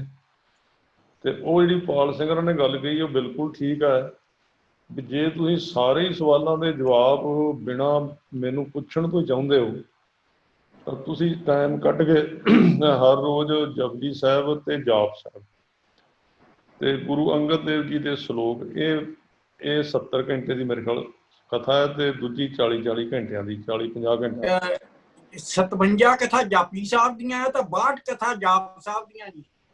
ਹਾਂ, ਇਹ ਮੇਰੇ ਨਾਲੋਂ ਪਾਲ ਸਿੰਘਰਾਂ ਨੂੰ ਪਤਾ ਜ਼ਿਆਦਾ ਤਾਂ ਹੈ ਕਿ ਉਹ ਮੈਂ ਤੁਹਾਨੂੰ ਇਹਨਾਂ ਦੀ ਗੱਲ ਦੱਸ ਦਿੰਦਾ ਬਈ ਇਹ ਬੜੀ ਪਹਿਲਾਂ ਕਈ ਸਾਲ ਹੋ ਗਏ, ਉਦੋਂ ਮੇਰੇ ਕੋਲੇ ਇਹ ਆਏ ਸੀ ਭਾਈ ਪਾਲ ਸਿੰਘ ਜੀ ਘਰ, ਕਈ ਸਾਲ ਹੋ ਗਏ ਨੇ। ਨਾਲ ਇਹਨਾਂ ਦਾ ਭਾਈ ਗੁਰਕੀਰਤ ਸਿੰਘ ਭੁਜੰਗੀ ਸੀ। ਤੇ ਪਹਿਲਾਂ ਤਾਂ ਜਦੋਂ ਆਏ ਨਾ, ਤੇ ਇਹ ਮੈਂ ਕਿਹਾ ਵੀ ਕਿਤੇ ਕੋਈ ਮਿਸ਼ਨਰੀ ਤੇ ਨਹੀਂ ਆ ਗਿਆ, ਤਾਂ ਕਿਤੇ ਹੋਰ ਹੀ ਕੋਈ ਆਪਣਾ ਸਿੰਘ ਫਸਾਉਣ ਵਾਲੀ ਗੱਲ ਸ਼ੁਰੂ ਕਰਨੀ। ਮੈਂ ਕਿਹਾ ਚਲੋ ਜੇ ਸਿੰਘ ਫਸਾਉਣਗੇ ਫਿਰ ਆਪਾਂ ਸਿੰਘ ਵੀ ਕੱਢ ਲਾਂਗੇ। ਤੇ ਉਹ ਪਰ ਇਹ ਮੈਨੂੰ ਕਹਿੰਦੇ ਵੀ ਆਪਣਾ ਰਿਕਾਰਡਿੰਗ ਕਰੀਏ ਆਪਾਂ। ਤੇ ਮੈਂ ਉਦੋਂ ਕਥਾ ਕਰਦਾ ਸੀ, ਵੈਸੇ ਦੂਖਨਿਵਾਰਨ ਸਾਹਿਬ ਤੋਂ ਬਾਅਦ ਦੀ ਗੱਲ ਹੈ। ਦੁੱਖ ਨਿਵਾਰਨ ਕਥਾ ਕਰਦੇ ਸੀ, ਦੂਖਨਿਵਾਰਨ ਸਾਹਿਬ ਕਰਦਾ। ਤੇ ਮੈਂ ਕਿਹਾ ਵੀ ਰਿਕਾਰਡਿੰਗ ਕਿਵੇਂ ਕਰੀਏ, ਆ ਸਾਡੇ ਕੋਲ ਕੋਈ ਬੜਾ ਉਹ ਤਾਂ ਲੰਮਾ ਚੌੜਾ ਖਰਚੇ ਦਾ ਕੰਮ ਹੈ ਬਹੁਤ ਜ਼ਿਆਦਾ। ਇਹ ਕਹਿੰਦੇ ਵੀ ਕਥਾ ਤੇ ਰਿਕਾਰਡਿੰਗ ਹੋਣੀ ਚਾਹੀਦੀ। ਉਹ ਐਸਾ ਬਣਿਆ ਸਿਸਟਮ ਵੀ ਦੂਖਨਿਵਾਰਨ ਸਾਹਿਬ ਤੋਂ ਵੀ ਮੈਂ ਹਟ ਗਿਆ ਤੇ ਫਿਰ ਉੱਕੇ ਬੰਦ ਹੋ ਗਈ ਬਿਲਕੁਲ ਹੀ। ਉਹ ਫਿਰ ਚਲੋ ਮੈਂ ਤੁਹਾਨੂੰ ਹੁਣ ਮਤਲਬ ਸਾਰੀ ਨਹੀਂ ਗੱਲ ਦੱਸ ਸਕਦਾ ਵੀ ਇਹ ਕਿਵੇਂ, ਸਾਨੂੰ ਆਪ ਨਹੀਂ ਪਤਾ ਲੱਗਾ। ਆਪਣੇ ਵਿੱਚ ਇੱਥੇ ਸਿੰਘ ਭਾਈ ਮਨਜੀਤ ਸਿੰਘ ਜੀ ਨੇ ਜਾਂ ਹੋਰ ਜਿਹੜੇ ਆਪਣੇ ਸਿੰਘ ਨੇ ਸਾਰੇ ਸਾਹਿਬਜ਼ਾਦੇ ਸੇਵਾ ਦਲ ਦੇ ਆਏ ਹੋਏ ਇਹਦੇ ਵਿੱਚ, ਦਿਸਦੇ ਨਹੀਂ ਪੂਰੇ। ਤੇ ਉਹ ਇਹਨਾਂ ਨੇ ਫਿਰ ਮੈਨੂੰ ਕਿਹਾ ਵੀ ਆਪਾਂ ਰਿਕਾਰਡਿੰਗ ਕਰੀਏ। ਮੈਂ ਕਿਹਾ ਵੀ ਰਿਕਾਰਡਿੰਗ ਤੇ ਖਰਚਾ ਬਹੁਤ ਆਉਂਦਾ। ਕਹਿੰਦੇ ਵੀ ਚਲੋ ਤੁਸੀਂ ਸ਼ੁਰੂ ਕਰੋ। ਆਪਾਂ ਸਭ ਤੋਂ ਪਹਿਲਾਂ ਅਸੀਂ ਗੁਰੂ ਅੰਗਦ ਦੇਵ ਜੀ ਦੇ ਸਲੋਕ ਕੀਤੇ ਸੀ, ਇਹ ਜੋ ਅੱਧੀ ਟਕਸਾਲ ਜਿਹੜੀ ਬਾਬਾ ਸੁੱਚਾ ਸਿੰਘ ਜੀ ਦੇ ਅਸਥਾਨ, ਤੇ ਉਹ ਫਿਰ ਅਸੀਂ ਕਰਦੇ ਕਰਦੇ ਪਹਿਲਾਂ ਤਾਂ ਮਾੜਾ ਮੋਟਾ ਅਸੀਂ ਸੋਚਿਆ ਵੀ ਇੰਨਾ ਕੁ ਕਰ ਲਾਂਗੇ, ਇੰਨਾ ਕੁ ਕਰ ਲਾਂਗੇ। ਉਹ ਅੱਜ ਹੁਣ ਮੇਰੇ ਖਿਆਲ 'ਚ ਹਜ਼ਾਰਾਂ ਘੰਟਿਆਂ ਦੀ ਰਿਕਾਰਡਿੰਗ ਜਿਹੜੀ ਰਿਕਾਰਡ ਕੋਰਸ ਵੀ ਆ ਗਿਆ, ਲੜੀਵਾਰ ਕਥਾ ਵੀ ਹੈ, ਵਿਚਾਰ ਗੋਸ਼ਟੀਆਂ ਬਹੁਤ ਸਾਰੀਆਂ ਹੋਈਆਂ ਨੇ, ਨੈੱਟ 'ਤੇ ਕਈ ਕੁਝ ਆ ਗਿਆ। ਹੁਣ ਤਾਂ ਮਤਲਬ ਜਿਵੇਂ ਸਮੁੰਦਰ ਜਿਹੀ ਬਣ ਗਿਆ ਇੱਕ। ਤੇ ਆਪਣਾ ਇੱਥੇ ਸੋ ਘਰ ਜਿਹੜਾ ਸਥਾਨ ਜਿੱਥੇ ਅਸੀਂ ਬੈਠੇ ਕਰ ਰਹੇ ਹਾਂ ਸਾਰਾ ਕੁਝ, ਇਹਦਾ ਵੀ ਇੱਕ ਛੋਟਾ ਜਿਹਾ ਤੁਹਾਨੂੰ ਮੈਂ 2 ਮਿੰਟ ਦੀ ਗੱਲ ਦੱਸ ਦਿੰਦਾ ਵੀ ਉਤਸ਼ਾਹ ਬਣਦਾ ਇਹਦੇ ਨਾਲ, ਹੋਰ ਗੱਲ ਨਹੀਂ ਕੋਈ ਹੁੰਦੀ। ਵੀ ਜਦੋਂ ਅਸੀਂ ਇਹ ਥਾਂ ਲਿਆ ਸੀ, ਥੋੜ੍ਹਾ ਜਿਹਾ ਥਾਂ ਹੈ, ਛੋਟਾ ਜਿਹਾ, ਥੋੜ੍ਹਾ ਨਹੀਂ ਕਹਿਣਾ, ਜਿੱਦਾਂ ਗੁਰੂ ਸਾਹਿਬ ਦਾ ਥਾਂ ਤੇ 1.25 ਲੱਖ ਨਾਲ ਇੱਕ ਹੀ ਲੜਦਾ। ਤੇ ਇੱਥੇ ਅਸੀਂ ਜਦੋਂ ਲਿਆ ਸੀ, ਅਸੀਂ ਸੋਚਿਆ ਵੀ ਇੱਕ ਛੱਤ ਪਾ ਕੇ ਤੇ ਅਸੀਂ ਇੱਥੇ ਇੱਕ ਕੁਰਸੀਆਂ 5-7 ਰੱਖ ਕੇ ਇੱਥੇ ਚਲੋ ਬਹਿ ਕੇ ਗੱਲਬਾਤ ਕਰ ਲਾਂ ਕਰਾਂਗੇ। ਉਹ ਤੁਸੀਂ ਹੈਰਾਨ ਹੋਵੋਗੇ ਵੀ ਇਹਦੇ ਉੱਤੇ ਜਿੰਨੀ ਵੀ ਮਾਇਆ ਲੱਗੀ। ਤਾਂ ਜਿੱਦਣ ਇਹ 3 ਮੰਜ਼ਿਲਾ ਬਣ ਕੇ ਟੋਟਲ ਸਾਰੀਆਂ ਚੀਜ਼ਾਂ ਇਹਦੀਆਂ ਤਿਆਰ ਹੋ ਗਈਆਂ, ਸਾਨੂੰ ਨਹੀਂ ਪਤਾ ਵੀ ਇਹ ਮਾਇਆ ਕਿੱਧਰੋਂ ਆ ਰਹੀ ਸੀ, ਕਿਵੇਂ ਆਉਂਦੀ ਗਈ, ਕਿਵੇਂ ਚੱਲੀ ਗਿਆ। ਤੇ ਜਿੱਦਣ ਕੰਮ ਸਾਰਾ ਨੇੜੇ ਲੱਗ ਗਿਆ, ਇੱਕ ਪਤਾ ਨਹੀਂ ਜਨਰੇਟਰ ਲਿਆਉਣਾ ਸੀ, ਤਾਂ ਉਹਦਾ ਮੈਨੂੰ ਭਾਈ ਪਰਮੇਸ਼ਰ ਸਿੰਘ ਕੋਲ ਸੀ ਪੈਸਿਆਂ ਦਾ ਸਾਰਾ, ਉਹਨੂੰ ਦਿੱਤਾ ਹੋਇਆ ਸੀਗਾ। ਉਹ ਮੈਨੂੰ ਕਹਿੰਦੇ ਵੀ ਪਤਾ ਨਹੀਂ ਲੱਖ ਜਾਂ 2 ਲੱਖ ਰੁਪਈਆ ਮੁੱਕ ਗਿਆ ਵੀ ਹੁਣ ਬਈ ਥਾਂ ਦਾ, ਬਾਕੀ ਸਾਰੇ ਮੈਂ ਕਿਹਾ ਚੀਜ਼ਾਂ ਬਣ ਗਈਆਂ, ਕਹਿੰਦੇ ਸਾਰੀਆਂ ਬਣ ਗਈਆਂ। ਤੇ ਕਹਿੰਦੇ ਉਹ ਕੰਮ ਰਹਿ ਗਿਆ, ਉਹ ਕਿਸੇ ਬੰਦੇ ਦਾ ਪਤਾ ਨਹੀਂ, ਮੈਨੂੰ ਯਾਦ ਨਹੀਂ, ਲੱਖ ਜਾਂ 2 ਉਹਨੂੰ ਪੈਸੇ ਦੇਣੇ ਰਹਿ ਗਏ ਨੇ। ਤੇ ਮੈਂ ਕਿਹਾ ਵੀ ਹੈ ਨਹੀਂ ਕਿਸੇ ਕੋਲ, ਕਹਿੰਦੇ ਆਪਾਂ ਤਾਂ ਹੁਣ ਸਾਰੇ ਇਸ ਤਰ੍ਹਾਂ ਠੀਕ ਠਾਕ ਹੀ ਕੰਮ। ਤਾਂ ਤੁਸੀਂ ਹੈਰਾਨ ਹੋਵੋਗੇ ਵੀ ਅਗਲੇ ਦਿਨ ਇੱਕ ਬੰਦਾ ਓਨੇ ਹੀ ਪੈਸੇ ਇੱਥੇ ਦੇ ਕੇ ਗਿਆ, ਪਤਾ ਨਹੀਂ ਉਹ ਬਾਹਰਲੇ ਦੇਸ਼ੋਂ ਕਿਸੇ ਉਹਨੂੰ ਕਿਹਾ ਵੀ ਜਾ ਤੂੰ ਉੱਥੇ ਦੇ ਕੇ ਆ, ਉਹਨੇ ਪੂਰੇ ਪੈਸੇ ਉਹ ਦੇ ਗਿਆ। ਮੈਂ ਕਿਹਾ ਵੀ ਲਓ ਆ ਪੜੋ ਤੇ ਉਹਨੂੰ ਦਿਓ। ਤੇ ਕੱਲ ਨੂੰ ਮੈਂ ਕਿਹਾ ਕੱਲ ਬਾਰੇ ਨਾ ਤੁਸੀਂ ਸੋਚੋ ਕਿ ਜਿੰਨੇ ਇੰਨਾ ਕੰਮ ਕਰਾਇਆ ਕੱਲ ਬਾਰੇ, ਅੱਜ ਤੱਕ ਉਸ ਤਰ੍ਹਾਂ ਹੀ ਚੱਲਦਾ। ਸੋ ਇਹ ਸਾਰੇ ਪਾਲ ਸਿੰਘ ਨੇ ਸਾਡੇ ਮੁੱਢਲੇ ਇਹ ਸਾਰਾ ਇਹਨਾਂ ਨੇ ਵੇਖਿਆ ਤੇ ਇਹ ਇੱਥੋਂ ਤੱਕ ਅਸੀਂ ਆਏ ਹਾਂ। ਤੇ ਇਹ ਤੁਹਾਡੀ ਸਾਰੀ ਜਿਵੇਂ ਸੰਗਤ ਦਾ, ਜਿਵੇਂ ਤੁਸੀਂ ਅੱਜ ਸੁਣ ਰਹੇ ਹੋ, ਹੁਣ ਸੁਣ ਕੇ ਤੁਸੀਂ ਇੱਕ ਅਰਦਾਸ ਹੀ ਭਾਵੇਂ ਕਰਦੇ ਹੋ ਨਾ, ਕੋਈ ਪੈਸਿਆਂ ਦੀ ਨਹੀਂ ਗੱਲ ਹੁੰਦੀ ਹੈ, ਤੁਸੀਂ ਅਰਦਾਸ ਹੀ ਕਰ ਦਿਓਗੇ। ਪੈਸੇ ਤਾਂ ਸਾਰੇ ਬ੍ਰਹਮੰਡ 'ਚ ਹੀ ਪਏ ਨੇ, ਕਿਤੇ ਦੱਥੀ ਡਿੱਗ ਪੈਣੀ, ਉਹਦੇ ਫਿਕਰ ਨਾ ਕਰੋ ਤੁਸੀਂ। ਮਤਲਬ ਅਰਦਾਸ 'ਚ ਹੀ, ਸੰਗਤ ਦੀ ਖੁਸ਼ੀ ਦੇ ਵਿੱਚ ਹੀ ਸਾਰਾ ਕੁਝ ਹੁੰਦਾ ਹੈ। ਸੋ ਇਹ ਠੀਕ ਹੈ ਪਾਲ ਸਿੰਘ ਜੀ, ਬਹੁਤ ਵਧੀਆ। ਹਾਂ, ਇੱਕ ਗੱਲ ਹੋਰ ਕਰਨੀ ਜੀ, ਬੇਨਤੀ ਆ ਵੀ ਸਾਊਂਡ ਕਲਾਊਡ ਤੇ ਟੈਲੀਵਿਜ਼ਨ, ਫੋਨ ਤੇ, ਟੈਬਲੇਟ ਤੇ ਜਾਂ ਕੰਪਿਊਟਰ ਤੇ ਕਥਾ ਸੁਣ ਸਕਦੇ। ਸਾਰੀ ਕਥਾ ਸਾਊਂਡ ਕਲਾਊਡ ਤੇ ਤਤਕਰਾ ਪਾ ਕੇ, ਜਿੱਦਾਂ ਜਾਪੀ ਸਾਹਿਬ, ਜਾਪ ਸਾਹਿਬ ਨੰਬਰਿੰਗ ਪਾ ਕੇ ਕਥਾ ਨੰਬਰ 1 ਕਥਾ ਨੰਬਰ 2 ਪਾਈ ਜਾ ਰਹੀ ਆ। ਇਹਦੇ ਲਈ ਆਪਣਾ ਐਪ ਸੈੱਟ ਕਰਨਾ ਪੈਣਾ ਆਪਣੇ ਫੋਨ ਤੇ ਜਾਂ ਜਿੱਥੇ ਵੀ ਟੈਬਲੇਟ ਕੰਪਿਊਟਰ ਤੇ। ਇਹ ਇਸ ਚੀਜ਼ ਦਾ ਸਾਨੂੰ ਗਾਹਾਂ ਤੇ ਗਾਹਾਂ ਪ੍ਰਚਾਰ ਕਰਨ ਦੀ ਲੋੜ ਹੈ, ਕਿਉਂਕਿ ਬੰਦਾ ਜਿੱਥੇ ਮਰਜ਼ੀ ਬੈਠਾ, ਪਾਰਕ 'ਚ ਬੈਠਿਆ ਵੀ ਉਹ ਐਪ ਤੋਂ ਕਥਾ ਆਪਣੀ ਸੁਣ ਸਕਦਾ। ਜੇ ਕੋਲ ਇੰਟਰਨੈਟ ਹੋਵੇ, ਨੰਬਰ ਵਾਜ ਕਿੰਨੇ ਨੰਬਰ ਕਥਾ ਸੁਣ ਲਈ, ਦੂਜੇ ਦਿਨ ਕਹਾ ਲਈ। ਕੋਈ ਨਹੀਂ, ਉਹ ਆਪੇ ਹੋ ਜਾਣਾ, ਪਤਾ ਕਰ ਲੈਣਾ ਸੰਗਤ ਨੇ। ਹੁਣ ਠੀਕ ਹੈ ਭਾਈ ਪਾਲ ਸਿੰਘ ਜੀ, ਆਪਣਾ ਭਾਈ ਪਰਮਜੀਤ ਸਿੰਘ ਜੀ ਆ ਜਾਓ, ਤੁਸੀਂ ਆ ਜਾਓ, ਖੋਲੋ ਆਪਣਾ ਦਰਵਾਜ਼ਾ ਖੋਲੋ ਤੇ ਆ ਬਾਹਰ ਆਓ। ਵਾਹਿਗੁਰੂ ਖਾਲਸਾ ਵਾਹਿਗੁਰੂ। ਆਏ ਭਾਈ ਕੰਵਰਪਾਲ ਸਿੰਘ ਜੀ ਆਏ ਨੇ? ਉਹ ਮੈਨੂੰ ਲੱਗਦਾ ਜੀ ਉਹਨਾਂ ਦਾ ਕੋਈ ਲਾਉਣ ਵਾਲਾ ਹੈ ਨਹੀਂ ਸੀਗਾ, ਉਹ ਬੈਠੇ ਤਾਂ ਸੀ। ਮੈਨੂੰ ਕਹਿੰਦੇ ਯਾਰ ਉਹ ਬੇਟਾ ਹੈ ਨਹੀਂ ਜਿਹਨੇ ਚਲਾ ਕੇ ਦੇਣਾ। ਅੱਛਾ। ਹਾਂ, ਮੈਨੂੰ ਕਹਿੰਦੇ ਮੇਥੋਂ ਚੱਲਦਾ ਨਹੀਂ, ਬਜ਼ੁਰਗ ਆ ਤੁਹਾਨੂੰ ਪਤਾ ਕਾਫੀ, ਤੇ ਸਮਾਂ ਮਹਿਸੂਸ ਕਰਦੇ ਸੀ। ਮੈਨੂੰ ਕਹਿੰਦੇ ਯਾਰ ਉਹ ਬਈ ਬੇਟਾ ਰਹਿੰਦਾ ਕੋਲੇ, ਉਹਨਾਂ ਦਾ ਭਤੀਜਾ, ਤੇ ਮੈਨੂੰ ਕਹਿੰਦੇ ਯਾਰ ਉਹ ਪਤਾ ਨਹੀਂ ਕਿੱਧਰ ਗਿਆ ਤੇ ਮੈਨੂੰ ਚਲਾਉਣਾ ਨਹੀਂ ਆਉਂਦਾ। ਉਹਨੇ ਉਹਨਾਂ ਕੋਲ ਪਟਿਆਲੇ ਇੱਥੋਂ ਫੋਨ ਕਰਨੇ, ਬੰਦਾ ਆ ਜਾ ਕਰੇਗਾ ਉਹਨਾਂ ਕੋਲ। ਠੀਕ ਹੈ ਜੀ, ਠੀਕ ਹੈ, ਠੀਕ ਹੈ, ਠੀਕ ਹੈ ਜੀ। ਉਹ ਚਲਾ ਕੇ ਦੇ ਦੇਗਾ, ਕੋਈ ਗੱਲ ਨਹੀਂ।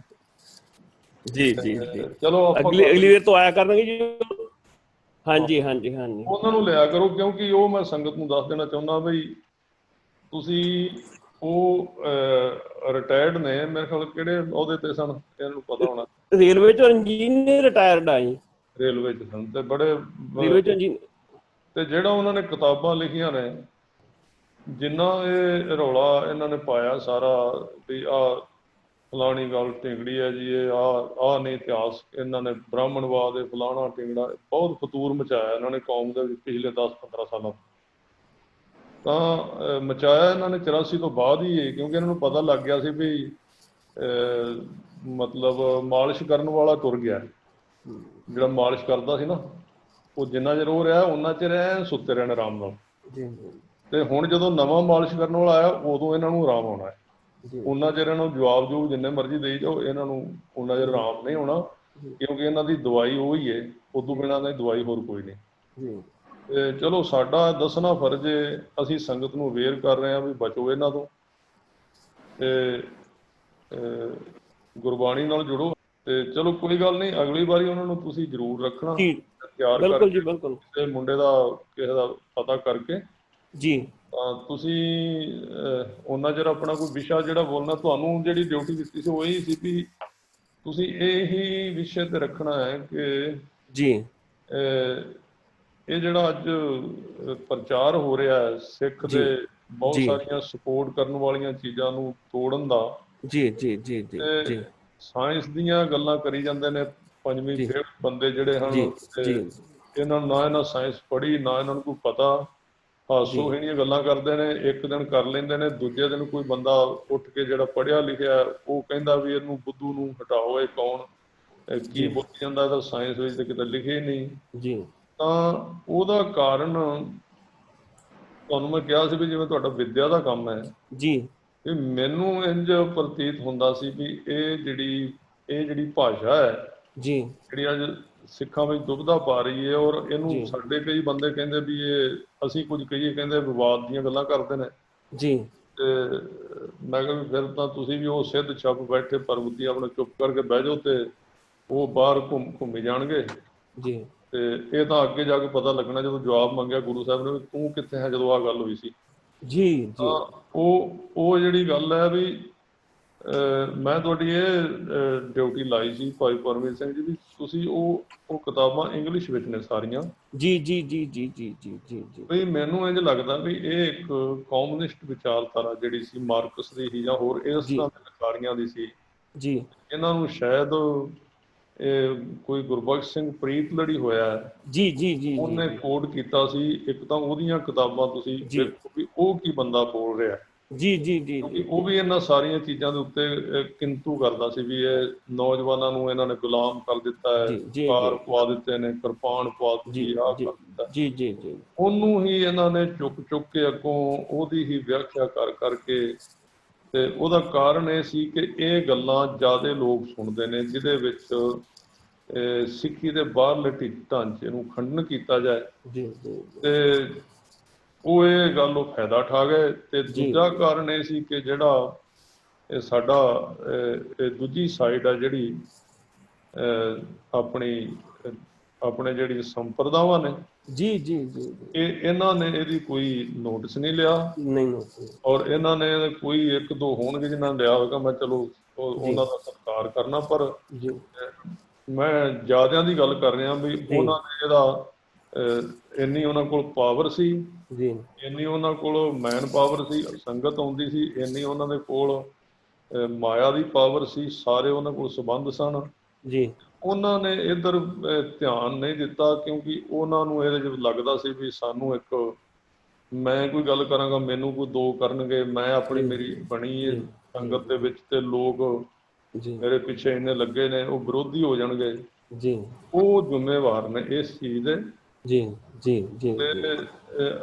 ਸਾਨੂੰ ਮਹਾਰਾਜ ਨੇ ਚਲੋ ਪ੍ਰੇਰਿਤ ਕੀਤਾ, ਚਲੋ ਅਸੀਂ ਉਹਨਾਂ ਨੂੰ ਜ਼ਿਆਦਾ ਨਹੀਂ ਜੀ ਕੋਈ ਕੀ ਕਰਦਾ ਨਹੀਂ ਕਰਦਾ, ਚਲੋ ਅਸੀਂ ਐਵੇਂ ਕਦ ਲਈ ਉਹਨਾਂ ਨੂੰ ਕਰੀਏ, ਉਧਰ ਨਰਕੀ ਲਾਈ ਜਾਈਏ ਜੀ ਜੀ ਜੀ। ਅਸੀਂ ਸੋਚਦੇ ਵੀ ਜਿਹੜੇ ਜਿੰਨੇ ਸਾਨੂੰ ਪਤਾ ਲੱਗਾ ਅਸੀਂ ਤਾਂ ਆਪਣਾ ਸੇਵਾ ਜਿਹੜਾ ਕਰੀਏ ਜੀ।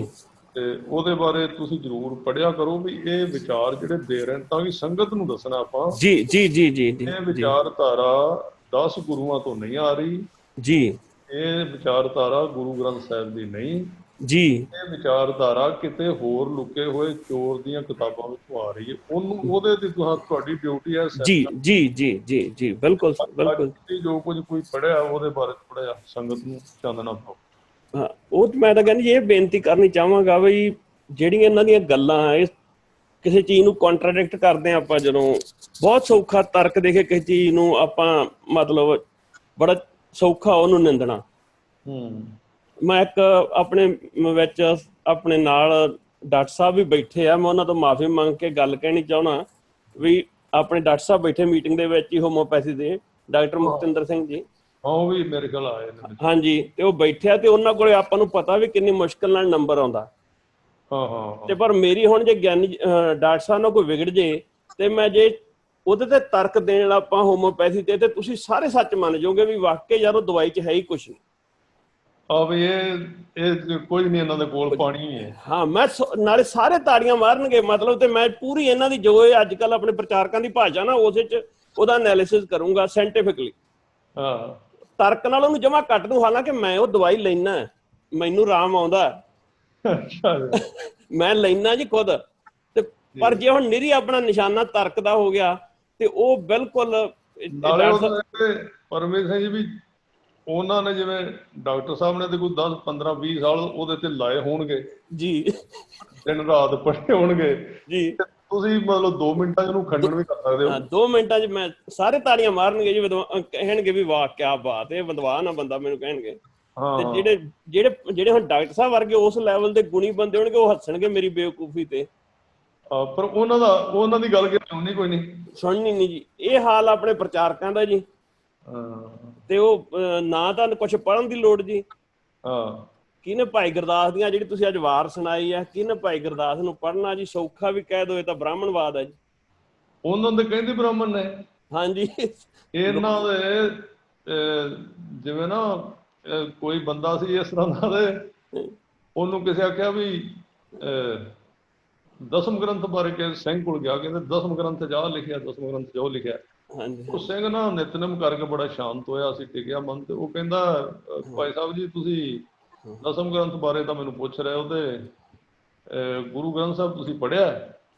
ਕਹਿੰਦੇ ਹਾਂ ਅਸੀਂ ਪੜ੍ਹਿਆ, ਮੇਰਾ ਫਲਾਣਾ ਵੀ ਸਹਿਜ ਪਾਠ ਕਰਦਾ ਸੀ। ਸਹਿਜ ਪਾਠ ਕਰਨੇ ਇੱਕ ਦਿਨ ਉਹਨਾਂ ਨੇ ਇਹ ਬੜਾ ਰਟਿਆ ਸਹਿਜ ਪਾਠ, ਤੁਸੀਂ ਕਿੰਨੀ ਵਾਰੀ ਸੰਥਿਆ ਲਈ ਹੈ ਜੀ। ਉਹ ਜਿੱਥੇ ਗਿਆ ਨਾ ਸਰੂਪ ਸੀ ਲੜੀਵਾਰ ਜੀ, ਉਸ ਗੁਰਦੁਆਰੇ ਲੜੀਵਾਰ ਤੁਸੀਂ ਸੰਗਤ ਸਮਝਦੀ ਹੋਏਗੀ ਵੀ ਜਿਹਦੇ ਉੱਤੇ ਇੱਕੋ ਹੀ ਲਕੀਰ ਵੱਜੀ ਹੁੰਦੀ ਹੈ, ਅੱਖਰ ਜੁੜੇ ਹੁੰਦੇ ਨੇ। ਜਿਹੜਾ ਦਰਬਾਰ ਸਾਹਿਬ ਪ੍ਰਕਾਸ਼ ਹੁੰਦਾ ਲੜੀਵਾਰ ਸਰੂਪ ਹੈ ਜੀ ਜੀ ਜੀ। ਜਿਹੜੇ ਆਪਾਂ ਘਰਾਂ 'ਚ ਸੈਂਚੀ ਰੱਖਣੇ ਉਹ ਪਦ ਸ਼ੇਦ ਯਾਨੀ ਦੂਰ ਅੱਖਰ ਨੇ, ਉਹਦਾ ਆਮ ਬੰਦਾ ਪੜ੍ਹ ਸਕਦਾ ਜੀ। ਉਹ ਸਿੰਘ ਜਿਹਨੂੰ ਪੁੱਛਿਆ ਦਸਮ ਗ੍ਰੰਥ ਕੀ ਹੁੰਦਾ ਹੈ ਜੀ, ਉਹ ਕਹਿੰਦਾ ਜੀ ਤੁਸੀਂ ਗੁਰੂ ਗ੍ਰੰਥ ਸਾਹਿਬ ਪੜ੍ਹਿਆ? ਕਹਿੰਦੇ ਹਾਂ ਜੀ ਪੜ੍ਹਿਆ। ਇਸ ਤਰ੍ਹਾਂ ਉਹਨੇ ਬੈਲਟ ਬੁਲਟ ਲਾਈ ਸੀ, ਚੰਗਾ ਮੁੱਛਾਂ ਨੂੰ ਤਾਜ, ਦਾੜੇ ਦੇ ਉੱਤੇ ਜਾਲੀ ਪਾਈ। ਉਹ ਕਹਿੰਦਾ ਪਹਿਲਾਂ ਤਾਂ ਕਹਿੰਦਾ ਯਾਰ ਤੂੰ ਬੋਲੇਗਾ ਕਿਵੇਂ, ਤੇਰੀ ਤੇ ਦਾੜੀ ਜਾਲੀ ਇੰਨੀ ਖਿੱਚੀ ਪਈ ਹੈ, ਤੇਰਾ ਤਾਂ ਮੂੰਹ ਨਹੀਂ ਖੁੱਲਦਾ। ਚਲੋ ਕਹਿੰਦਾ ਉਹਦਾ ਤੇਰੀ ਜ਼ਿੰਮੇਵਾਰੀ, ਕੋਈ ਗੱਲ ਨਹੀਂ। ਹਾਂਜੀ ਹਾਂਜੀ। ਕਹਿੰਦੇ ਜੀ ਤੁਸੀਂ ਗੁਰੂ ਗ੍ਰੰਥ ਸਾਹਿਬ ਦਾ ਹੁਕਮਨਾਮਾ ਲੈ ਲਓਗੇ? ਹਾਂਜੀ ਹਾਂਜੀ ਲੈ ਲਾਂਗੇ, ਕਿਹੜੀ ਗੱਲ ਨਹੀਂ ਜੀ। ਉਹਨਾਂ ਕਹਿੰਦੇ ਹੁਕਮਨਾਮਾ ਲਓ। ਹੁਕਮਨਾਮਾ ਜਦੋਂ ਲੈਣ ਲੱਗਾ, ਉਹਨੇ ਕਦੀ ਲੜੀਵਾਰ ਸਰੂਪ ਹੀ ਨਹੀਂ ਸੀ ਵੇਖਿਆ। ਵਾਹਿਗੁਰੂ ਵਾਹਿਗੁਰੂ। ਉਹ ਕਦੀ ਮਾੜਾ ਮੋਟਾ ਇੱਕ ਦੋ ਸ਼ਬਦ ਦੇ ਸਿੱਧੇ ਪੁੱਠੇ ਘਰ ਹੀ ਆਪਣਾ ਪੜ੍ਹ ਲੈਂਦਾ ਸੀ ਜੀ। ਜਦੋਂ ਲੜੀਵਾਰ ਉਹਨੇ ਲਿਆ ਨਾ ਜੀ ਕੋਈ ਹੁਕਮਨਾਮਾ, ਚਲੋ ਕਿਹੜਾ ਆਇਆ ਉਹ ਤਾਂ ਮੈਂ ਗੱਲ ਨਹੀਂ ਕਰਦਾ ਵੀ ਕੋਈ ਹੁਕਮਨਾਮਾ ਆਇਆ, ਮੰਨ ਲਓ ਕੋਈ ਧਨਾਸਰੀ ਮਹੱਲਾ 5ਵਾਂ ਜੀ, ਉਹ ਸੀ ਸਾਰੀ ਲਾਈਨ ਜੀ ਉੱਤੇ ਲਾਈਨ ਲੱਗੀ। ਉਹ ਪੜਿਆ ਕੋਈ ਨਾ ਜਾਏ ਜੀ। 2-3 ਪੰਕਤੀਆਂ ਉਹਨੇ ਅੱਗੇ ਪਿੱਛੇ ਗਲਤ ਮਲਤ ਜਦੋਂ ਪੜ੍ਹੀਆਂ ਨਾ ਜੀ, ਤੇ ਪੜ੍ਹ ਕੇ ਨਾ ਇੱਕਦਮ ਲਾਲੋ ਲਾਲ ਗੁੱਸੇ 'ਚ ਹੋ ਗਿਆ ਬੰਦਾ ਜੀ। ਕਹਿੰਦੇ ਆਹ ਕਿੱਥੋਂ ਗ੍ਰੰਥ ਆਇਆ? ਇਹ ਤਾਂ ਸਾਡਾ ਗ੍ਰੰਥ ਹੀ ਕੋਈ ਨਹੀਂ। ਆਏ ਹਾਏ ਆਏ ਹਾਏ। ਕਹਿੰਦੇ ਜੀ ਇਹ ਸਾਡਾ ਗ੍ਰੰਥ ਹੈ, ਜਿਹਨੂੰ ਗੁਰਤਾ ਗੱਦੀ ਮਿਲੀ ਸੀ ਉਹ ਲੜੀਵਾਰ ਨੂੰ ਮਿਲੀ ਸੀ ਜੀ ਜੀ, ਇਹ ਸਾਡਾ ਗ੍ਰੰਥ ਹੈ। ਉਹ ਕਹਿੰਦਾ ਨਾ ਨਾ, ਇਹ ਤਾਂ ਕਿਸੇ ਬ੍ਰਾਹਮਣ ਨੇ ਛਾਪ ਕੇ ਵਾੜ ਦਿੱਤਾ ਸਾਡੇ ਵਿੱਚ। ਚਲੋ ਜੀ, ਨਿਪਟਾਤਾ ਕੰਮ। ਇਹਨਾਂ ਨੂੰ ਜਿਹੜੀ ਚੀਜ਼ ਚੰਗੀ ਨਹੀਂ ਲੱਗਦੀ ਉਹ ਕਹਿੰਦੇ ਬ੍ਰਾਹਮਣ ਨੇ ਵਾੜ ਦਿੱਤੀ। ਇਹ ਇਹਨਾਂ ਦੀ ਇਹ ਹਾਲਾਤ ਹੈ ਜੀ ਜੀ ਜੀ ਜੀ ਜੀ। ਉਹ ਜਿਵੇਂ ਤੁਸੀਂ ਕਹਿੰਦੇ ਹੋ ਵੀ ਅੱਜ ਕੱਲ ਇਹ ਚੱਲ ਰਿਹਾ ਵੀ ਜਿਵੇਂ ਦਾ ਕੋਈ ਇਸ ਤਰ੍ਹਾਂ ਦੇ ਬੰਦੇ ਨੇ ਜੀ, ਪਰ ਇਹ ਹੁਣ ਕੰਮ ਹੈ ਵਿਚਾਰਧਾਰਾ ਦਾ। ਕਿਉਂਕਿ ਜਿਵੇਂ ਤੁਸੀਂ ਗੱਲ ਕੀਤੀ ਹੈ ਇਹਨਾਂ ਦੀਆਂ ਗੱਲਾਂ ਤੇ ਬੜੀ ਛੇਤੀ ਲੋਕ ਭਰੋਸਾ ਕਰ ਜਾਂਦੇ ਨੇ। ਜੀ ਜੀ ਜੀ ਜੀ ਜੀ ਸਾਡੀ ਇਹ ਪ੍ਰੋਬਲਮ ਹੈ ਵੀ ਜਿਹੜੇ ਸਿੰਘ ਚਲੋ ਜੁੜੇ ਹੋ ਤੇ ਜੁੜੇ ਨੇ, ਐਡਾ ਕੌਮ ਦਾ ਹਿੱਸਾ ਜਿਹੜਾ ਜਿਹਨੂੰ ਇਹ ਗੱਲਾਂ ਸੁਣਾ ਕੇ ਭਰਮਾ ਲੈਂਦੇ ਨੇ। ਜੀ ਜੀ ਜੀ ਜੀ ਜੀ ਜੀ ਅਸੀਂ ਇਹੋ ਜਿਹੀਆਂ ਗੱਲਾਂ ਕਰਨੇ ਆ ਨਾ, ਜੀ ਜੀ ਜੀ ਜੀ ਮੇਰੇ ਨਾਲ ਦੇ ਜਿਹੜੇ ਵਿਚਾਰਕ ਨੇ ਜਾਂ ਕਥਾਵਾਚਕ ਨੇ, ਕਈ ਮੇਰੇ ਨਾਲ ਪੂਰੇ ਮਤਲਬ ਇਸ ਗੱਲੋਂ ਨਾਰਾਜ਼ ਜਿਹੇ ਲੱਗਦੇ ਨੇ ਮੈਨੂੰ ਜਦੋਂ ਮਿਲਦੇ ਨਾ, ਵੀ ਇਹ ਯਾਰ ਇਹੋ ਜਿਹੀਆਂ ਗੱਲਾਂ ਪਤਾ ਨਹੀਂ ਕਿਉਂ ਸ਼ੁਰੂ ਕਰਦਾ, ਵੀ ਕੌਮ ਵਿੱਚ ਦੁਬਦਾ ਪੈਂਦੀ ਫਲਾਣਾ। ਜੀ ਜੀ ਜੀ ਜੀ ਜੀ ਜੀ ਉਹਨਾਂ ਨੇ ਹੁਣ ਮੈਂ ਜਿਹੜਾ ਵਿਸ਼ਲੇਸ਼ਣ ਕੀਤਾ ਵੀ ਇੰਨੀ ਕੌਮ ਦਾ ਹਿੱਸਾ ਤੁਹਾਡੀ ਪਕੜ ਤੋਂ ਬਾਹਰ ਹੈ ਜੀ, ਉਹ ਉਹਨਾਂ ਦੀਆਂ ਗੱਲਾਂ ਸੁਣ ਰਿਹਾ ਹੈ। ਜੀ ਜੀ ਉਹਨਾਂ ਜੀ ਗੱਲਾਂ ਦੀ ਸਪਸ਼ਟਤਾ ਨਾ ਕਰੋਗੇ ਲੋਕਾਂ ਦੇ ਵਿੱਚ, ਸੰਗਤ ਦੇ ਵਿੱਚ, ਤਾਂ ਉਹ ਕਿਵੇਂ ਉਹ ਬਚਣਗੇ ਇਹਨਾਂ ਦੀਆਂ ਜਿਹੜਾ ਕੁਫਰ ਤੋਲ ਰਹੇ ਨੇ, ਝੂਠ ਬੋਲ ਰਹੇ ਜੀ ਜੀ ਜੀ। ਇਹ ਬੜਾ ਜ਼ਰੂਰੀ ਹੈ। ਤੇ ਮੈਨੂੰ ਇਹ ਲੱਗਦਾ ਵੀ ਇਹ ਪਿੱਛੋਂ ਜਿਹੜੀਆਂ ਪੁਸਤਕਾਂ ਇਹਨਾਂ ਦੀਆਂ ਇਹਨਾਂ ਨੇ ਇੱਕ ਵਿੱਚ ਘੁਸਪੈਠ ਕੀਤੀ ਹੋਈ ਹੈ ਸਿੱਖ ਕੌਮ। ਹਾਂਜੀ ਬਿਲਕੁਲ ਜੀ, ਬਿਲਕੁਲ ਸਾਰੀਆਂ ਹੀ ਸੰਸਥਾਵਾਂ ਦੇ ਵਿੱਚ ਇਹਨਾਂ ਨੇ ਬੰਦੇ ਵਾੜੇ ਹੋਏ ਨੇ। ਜੀ ਜੀ ਜੀ ਜਿਹੜੀ ਅੱਜ ਦੀ ਮਤਲਬ ਸਿੱਖਾਂ ਨੂੰ ਹੋਰ ਵੀ ਚੀਜ਼ਾਂ ਦੇ ਉੱਤੇ ਧਿਆਨ ਦੇਣ ਦੀ ਲੋੜ ਹੈ। ਬਿਲਕੁਲ ਜੀ, ਬਿਲਕੁਲ। ਸਭ ਤੋਂ ਪਹਿਲੀ ਇਹ ਲੋੜ ਹੈ ਕਿ ਉਹ ਜਿਹੜਾ ਸਿੱਖੀ ਦਾ ਪਿੱਛੋਂ ਸਿਸਟਮ ਆ ਰਿਹਾ ਸੀ, ਸਰੂਪ, ਵੀ ਉਹਨੂੰ ਜੀ ਇਹ ਚੇਂਜ ਕਰਨ ਦੀ ਕੋਸ਼ਿਸ਼ ਕਰ ਰਹੇ ਨੇ। ਜੀ ਜੀ ਜੀ ਸਾਡਾ ਇੱਕ ਫਰਜ਼ ਬਣਦਾ ਵੀ ਇਹ ਤੁਸੀਂ ਇਹਨਾਂ ਚੀਜ਼ਾਂ ਦਾ ਜਿੱਥੇ ਜਿੱਥੇ ਧਿਆਨ, ਚਲੋ ਮੈਂ ਇਹ ਨਹੀਂ ਕਹਿੰਦਾ ਵੀ ਤੁਸੀਂ, ਕਈ ਸਿੰਘ ਜਿਹੜੇ ਬੰਦੇ ਨੇ ਉਹ ਗੁੰਮਰਾਹ ਵੀ ਹੋਏ ਨੇ ਵਿਚਾਰੇ ਇਹਨਾਂ ਤੋਂ, ਜੀ ਜੀ ਜੇ ਉਹਨਾਂ ਨੂੰ ਸਮਝਾਇਆ ਜਾਏ ਜਾਂ ਜੀ ਜੀ ਜੀ ਤਾਂ ਉਹ ਆ ਸਕਦੇ, ਉਹਨੂੰ ਪਤਾ ਨਹੀਂ ਲੱਗ ਇਹਨਾਂ ਗੱਲਾਂ ਦਾ। ਬਿਲਕੁਲ ਜੀ। 5 ਮਿੰਟ ਬਚੇ ਨੇ। ਭਾਈ ਪਰਮੇਸ਼ਰ ਸਿੰਘ ਜੀ, ਤੁਸੀਂ ਹੋਰ ਕੋਈ ਪੁਸਤਕ ਦੇ ਹਵਾਲੇ ਦੇ ਨਾਲ ਅਗਲੀ ਵਾਰੀ ਆਇਆ ਜੇ। ਸੱਤ ਜੀ, ਸੱਤ ਜੀ।